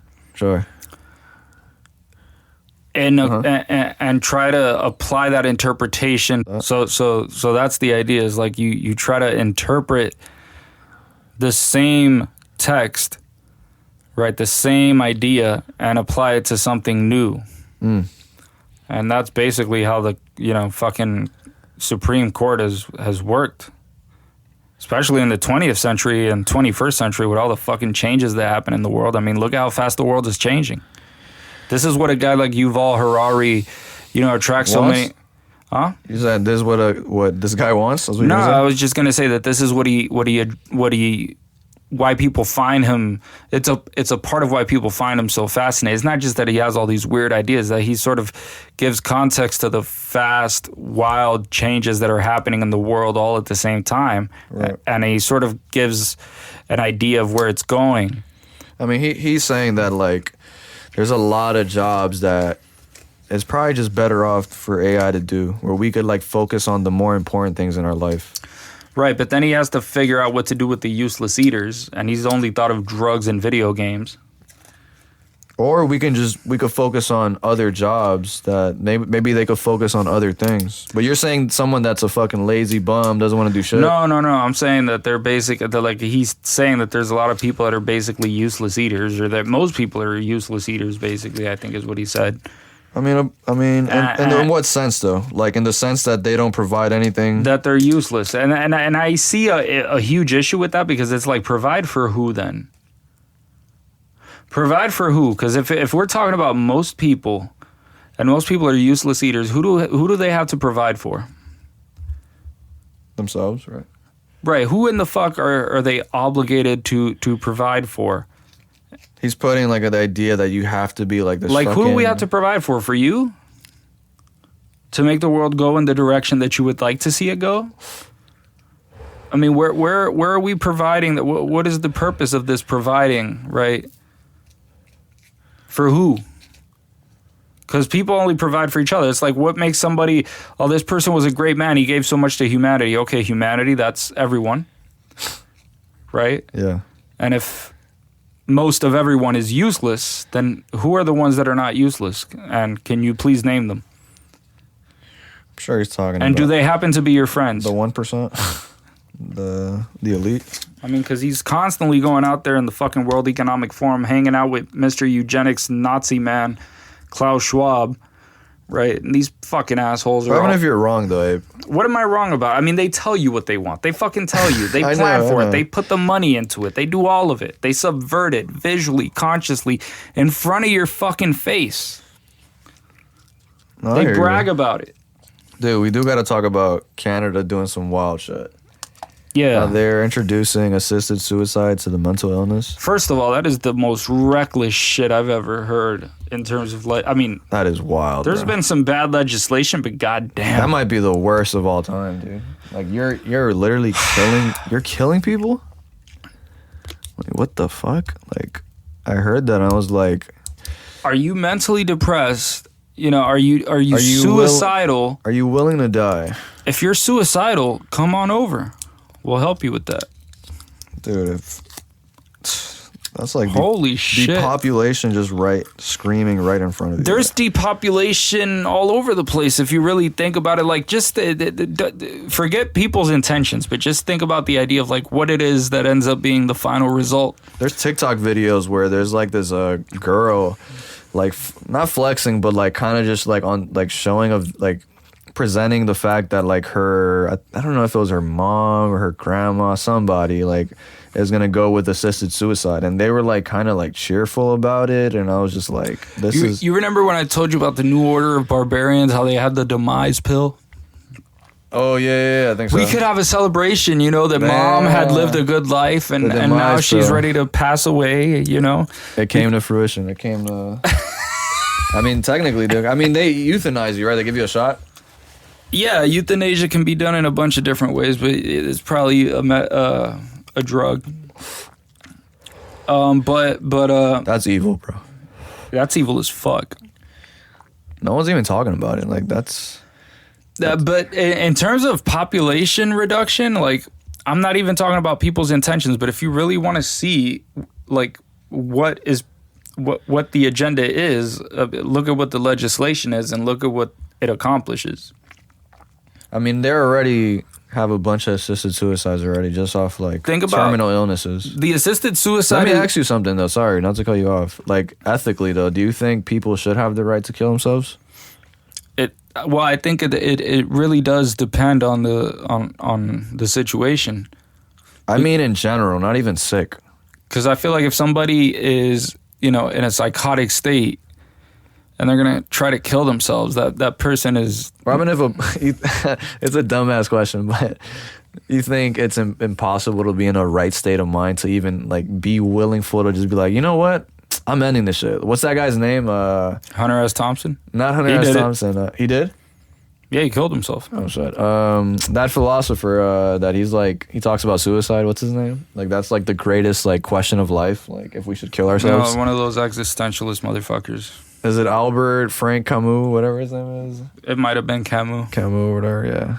That's wild. That's like I can't believe that was in his mind. Like, yeah, this is it right here, guys. Like, I found out the real question of life. Like, do we kill ourselves? Like, right. Phenomenal, dog. Like, amazing. To live or not to live? I mean, is it that dumb of a question? It's like he must have been like. I feel like if you're asking it, you're already interested in just answering the question. I feel like that in and of itself gives your life, weird. It gives you like, it gives you something to go for. Something's wrong with you. You got goals though. You're trying to figure out whether or not this is worth it, and you might as well stick around to figure out the answer to your question, right? But yeah, ethically, you don't think it's okay, right? You don't think you think it's impossible to be in the right state of mind? I think assisting people to do that and creating an industry behind the death of people is evil. Because I agree. Because it presents a whole lot of other. Because see, it's one thing for a person to kill himself. It's another thing for an industry to try to convince him that he should kill himself. Because I don't think people will understand just how witty industries can be in convincing people to do crazy shit. Dude, like, I'm just blown away that, like, that's even a thing. And I think that, like, for example, if somebody is already facing a terminal illness and they're in pain and they're going to end up dying soon, and I mean, if there's no, I'm not against the situation where somebody's going to die already and they're in pain because of their illness and they just want to kill themselves. But I'm not okay with somebody that has a mental illness, being presented with this option of death as a solution. Yeah, that's because I feel like that is just pure fucking evil. I mean, that is just sick shit to do to somebody. Well, tell that to the Canadian. That's the reason why, like, you fucking get people in a mental hospital when they're like suicidal or some shit like that, because you're not thinking fucking clearly. Mm-hmm. Oh, I agree 100%. You really are in a state of mind that is an altered state of negativity that's fucking with you. Yeah. Or you're in a psychotic state and you're delusional about what it is that you're doing. So somebody that's where do you draw the line? Is it like more or less like a really old guy that's really, really sick? I mean, even if it's... old person, per se? Even if it's somebody even if it's an adult that's like fucking... Like 93, has a terminal... No, I mean, even if it's somebody that's like 23 and they're going to die in 2 weeks from this cancer... Oh, no, that's way too young. Like, come on. Like, dude, if you're already going to die, there's no recourse. Are you going to force the guy to die in 2 weeks in pain, or can you just take him out now if he wants to? I would say let him live. But he's not gonna. That's the issue. He's not gonna live. We're talking about a situation where a person is gonna die in 2 weeks. How do you know that though? I don't. Well, if the person has stage 4 cancer, I believe in anything could happen in those span of days. Yeah, but do you want to force him into a very unlikely situation, just to like force him to suffer in a situation where there's no reason to think at all that this person is gonna survive stage 4 cancer? Even then, I would. You would force him to... I wouldn't force him to suffer through those 2 weeks before his death. So if he's telling me like, "Hey, I want to end this," like, listen. If he's morally, you wouldn't do that, Ape. Like if and I don't want to get. I don't think it's immoral. I don't want to get morbid and deep. Like if, like, God forbid, a family member or something. No, I don't want to. I really don't think it's immoral. What do you don't think is immoral? If somebody's gonna die in 2 weeks and I can reduce the suffering, before that death. Got you. Right, because there's no solution. But how are you sure of that, Ape? Because it's fucking stage 4 cancer. There's no cure for it. People die from it all the fucking time. I hear you. You don't think there's that slim chance of anything, like, maybe, like, who knows, bro? Like, someone gets lucky something happens, you wanna see if like I mean, but do you want to force somebody on the fucking like very, very unlikely chance that that's gonna happen now? if they're begging me to do it, because like I don't mean me. I'm not gonna fucking kill someone. No, I know. I'm saying, but like, just if I'm using myself as an example, so I could like kind of. If euthanasia is part of this situation, then if they're really telling me, it would suck. I would be like fucking probably bald in if tears. the doctor goes up to you, he's like, "You got 2 weeks to live. You're gonna fucking die in excruciating fucking pain, and there's nothing we can do about it." And that's going to be what happens, right? Let's assume, for example, just for the sake of hypothetical argumentation, that that it's true. Yeah. That the person will die, and that it's true that there will not be anything that can be done to save this person. In that case, then maybe. Should we cut that person's life if they want to avoid that situation? Are you asking 2 weeks this early? Morally? Are you asking this? I'm asking you morally, yeah. Is it the right thing to do to allow that person to determine for themselves that they don't want to suffer through those last 2 weeks and they would rather end it now than just continue the suffering for no reason? It's up to the person. I would say that. I would say that too. What I don't want to see is some fucking parents of a 13-year-old saying like, I don't want him to suffer, end it now, See, that's the thing. See, that's a complicated one. So I think the more interesting question is, how do you reduce the suffering of someone that's in a terminal illness so that they're not suffering until they die? Drugs? Yeah, how do we address that? We need maybe Dr. Carl Hart could... Man, I'm sure he has some serious concoctions he can use for that. 100%. I know he'll have some good... Have you ever tried meth and Molly? Dude, he'd be like saying all type of shit, like where these people do like heroin by the day and they're like completely fine. And like, I seen a little bit of the Joe Rogan episode with him. I forgot which episode it was, but he's interesting. He likes to do... The problem is like the frequency of it is what leads to, and I don't mean addiction, I mean dependence, because this is a thing that a lot of people get confused, like being dependent on a drug, like physical dependence. That's a biological thing. That's like your body requires this drug to maintain homeostasis, which is like the regular state that your body's in. Gotcha. So your body's so used to this drug that it requires it in order to function regularly. Yeah, at that point it'll be pretty scary. I wouldn't want to like... And addiction is different. Addiction is a psychological thing where the person wants that. Yeah, but do you think addiction is like kind of like overrated in the sense how they use it? Where like anybody could be like addicted to anything. It's like let's say you using your phone a lot. Can that really be an addiction versus like someone who has a fucking alcoholic problem? No, I don't think it's the same at all. It's definitely not the same because there's a lot more involved than just addiction when it comes to drinking. Or any other example, like an actual addiction problem. Like I think they use that term. I think addiction to a lot of things is real because addiction is a real neurological phenomenon. It really does happen. Yeah, sure. No, I'm not saying it doesn't. I'm just but it's different when it comes to something that's like also physically altering the chemistry of your brain and fucking up your health at the same time and fucking up your ability to... So it has to include that though? Like the fact that it's dependence is a huge issue. What about if you just have a habit of just checking your phone all the time? Is that considered addicting? Are you considered... Is it addictive? Yeah. Are you considered... Do you have an addiction to your phone? Yeah, you can have an addiction to your phone. I mean, the response is the same. Like you get used to this dopamine that gets released in the brain, right? And dopamine is not a pleasure chemical. It's an expectation of pleasure chemical. It's a chemical that tells you pleasure is going to come. Right. And that's the issue with dopamine is that the more you pump, the more it says, oh, keep giving me more, because the reward's going to come. It's going to come. It's going to come. Mm-hmm. The problem with that is the reward doesn't necessarily really come. Sometimes it does. It's like a slot machine. Right. You never know when you're going to win 30 quarters after you lose $40, right? Right. Yeah, I get what you mean. No, I remember that was one of Joe's points or some shit like that when they were talking about like... But yeah, he overall, Dr. Carhart was just saying like, dude, like drugs is like the way they have, like it's...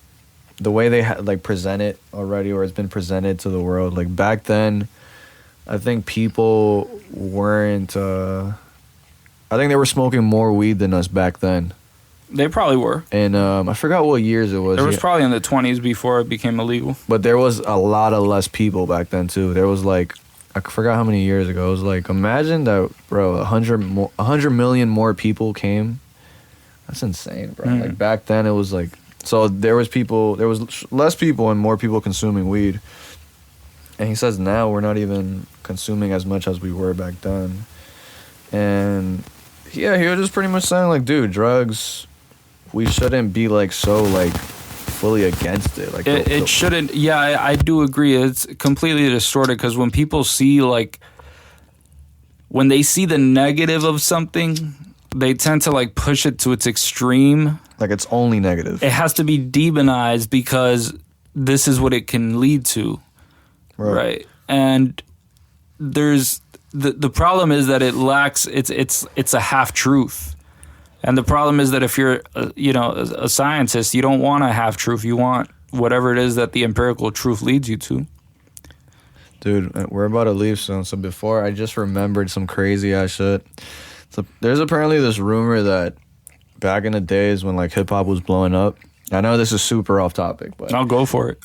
And apparently, where like these record label owners had a meeting with these dudes that were gonna be heads of like these prisons, like private prisons, and pretty much how they had this conversation where they should only like promote music that's considered violent or has violence in it, and like just things that wouldn't be good for the youth and like people growing up and shit. Well, it's definitely happened.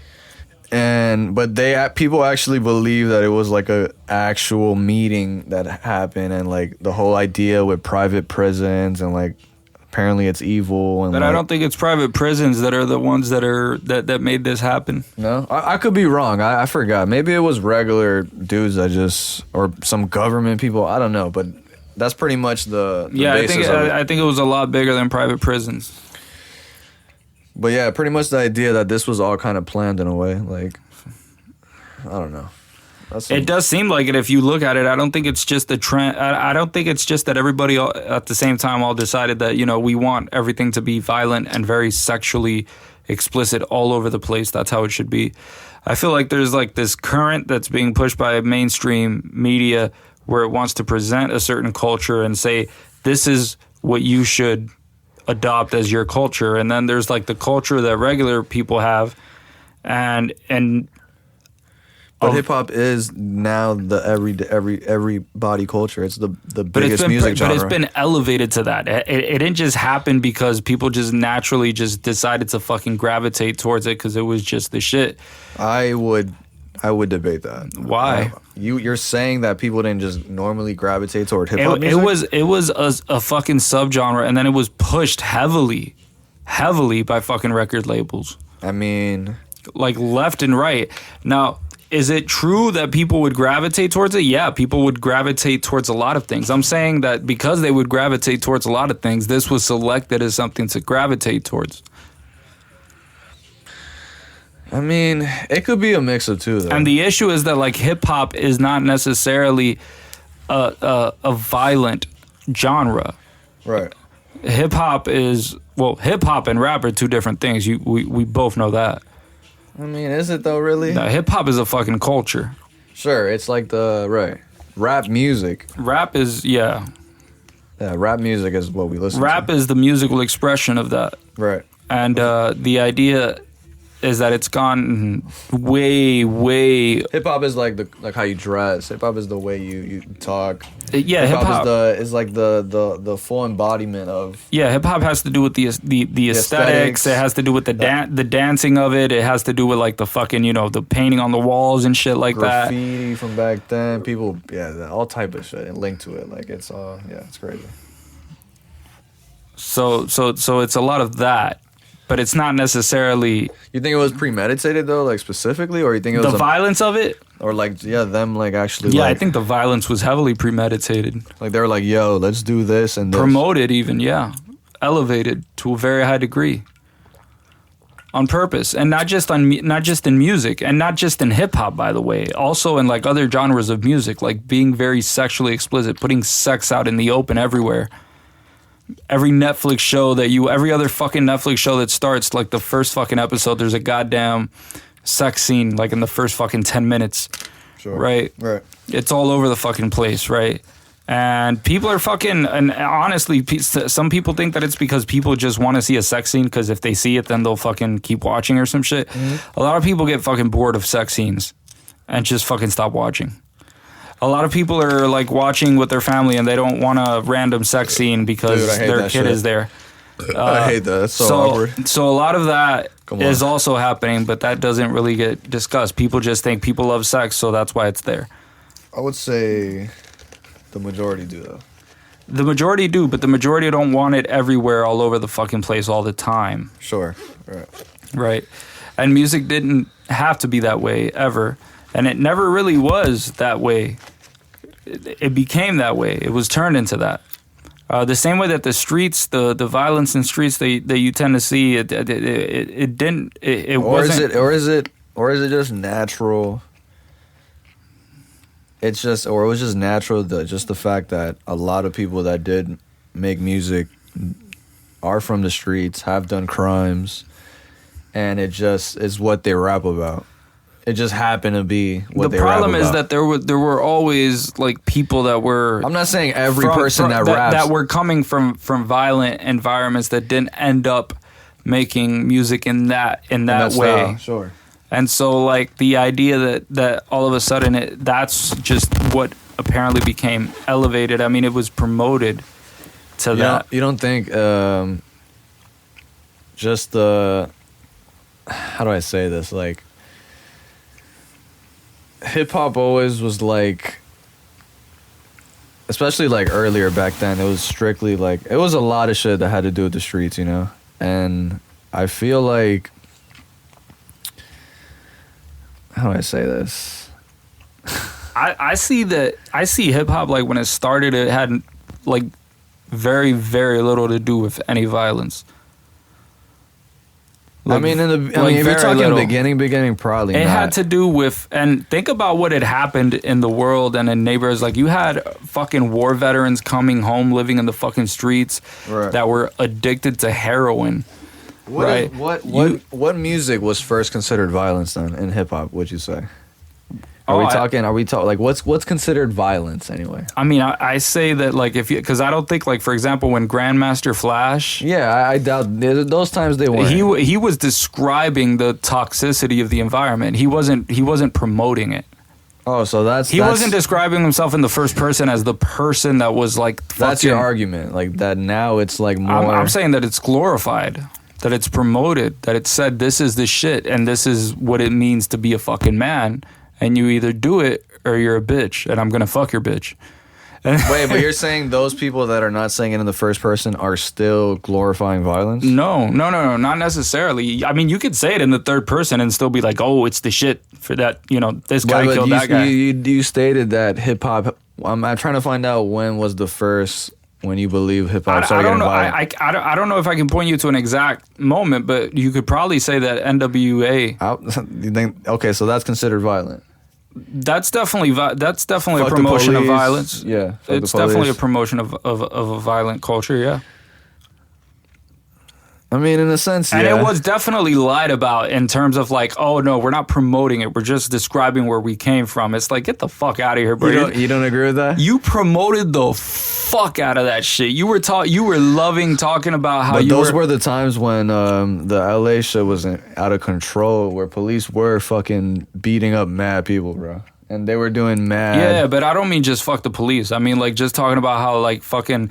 That was kind of like making fun of like crackheads and like how much. That's not you talking about how like it sucks to be in your fucking neighborhood or whatever. That's fucking you talking about how, oh, look how funny it is, that crackhead. Look how I saw that bitch drugs. They were on that type of. Yeah, time. They were. I've listened to their albums, dude. I'm telling you, I know. I mean, yeah, I'm not saying they didn't, of course, but. So you'd consider that violent though?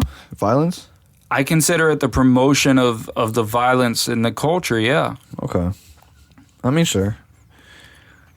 And I don't see how it's not, honestly. Like, they're putting it all over the place. Like, the fuck the police, that's one thing. I don't think it's good, but it's one thing. On the other hand, like, this idea of, like, the promotion of it, like, the actual, like, I shot this bitch and then I made this bitch suck my dick and then all that shit that was coming out. What's your argument to movies then? Like, I'm telling you, the same thing is being done in movies. but is it bad? I'm not saying that it's bad. Like, right, fucking okay. a movie where you fucking see somebody that's like ends up shooting 1 million people and shit. I'm just saying that if it becomes like the norm that's promoted institutionally, it's bad. If it's promoted with the intention that they're trying to promote. Yeah, I don't think it should be something that you try to like generate. You're saying they should not be biased toward just only things that are violent. I'm saying that it's a top-down approach to culture where they're trying to feed you a certain culture and give it to you and be like, what would be the antithesis of that then? A culture that actually has fucking moral values that give me a song that's like that. Fucking from an artist that's like now. It's kind of hard. From now, yeah, it is hard. Like maybe like Kendrick. Kendrick does it both ways. He has his moments. You can't tell. Sometimes you can't tell. So you would consider Kendrick spewing like violence or like promoting violence on his tracks? There's times where it seems like it's hard to tell because he's almost a mystic the way that he raps. He kind of says it from like outside looking in. He's just outside looking in and inside looking out. I mean, shit. Yeah, because he's affiliated and he knows people. Because he also does it like, I mean, I even remember he made this track called "Ignorance Is Bliss." Of course, bro. Yes. And that was like a first-person description of describing like murdering someone as a rite of passage. So Eminem is very violent then. Yeah. You would say that. Absolutely. And glorifies it and glorifies drug addiction and all that shit. But it's entertainment, though, in a way. It is. I mean, in a way, yeah, I guess it's promoting violence. I don't know. I don't know about the term promoting violence. My issue isn't really with Eminem. I'm saying that this wouldn't have happened organically. Like if he was spitting that, I don't think that the Netflix shows would be the way that they are. I don't think that like the music that you hear on the radio would be the way that it is if it wasn't. What about the idea that we're just gravitated toward music that might be violent? But the problem biologically, is the problem is that we weren't. We weren't like ever in the history of music. Yeah, but music has fucking expanded, and it's like a whole. Yeah, but if we were biologically just programmed towards that, why didn't we have it before? I'm sure there's music back then where it was some violence. I'm sure there was, but that wasn't what music was ever known for. You're saying? I mean, you could consider something like war chants from back then. Okay. That was used by militaries. I'm sure you could come up with that as an example, but that was for the purpose of that. Right. That wasn't for a civilization to run as its operating system. Right. Let me see how much time we got left, dude. We're about to run out of time. We should probably just be out. Yeah, fuck it. Yeah, it was interesting. I kind of wanted to go more in hip hop, but we'll save for next episode. Guys, peace. We're out. Peace.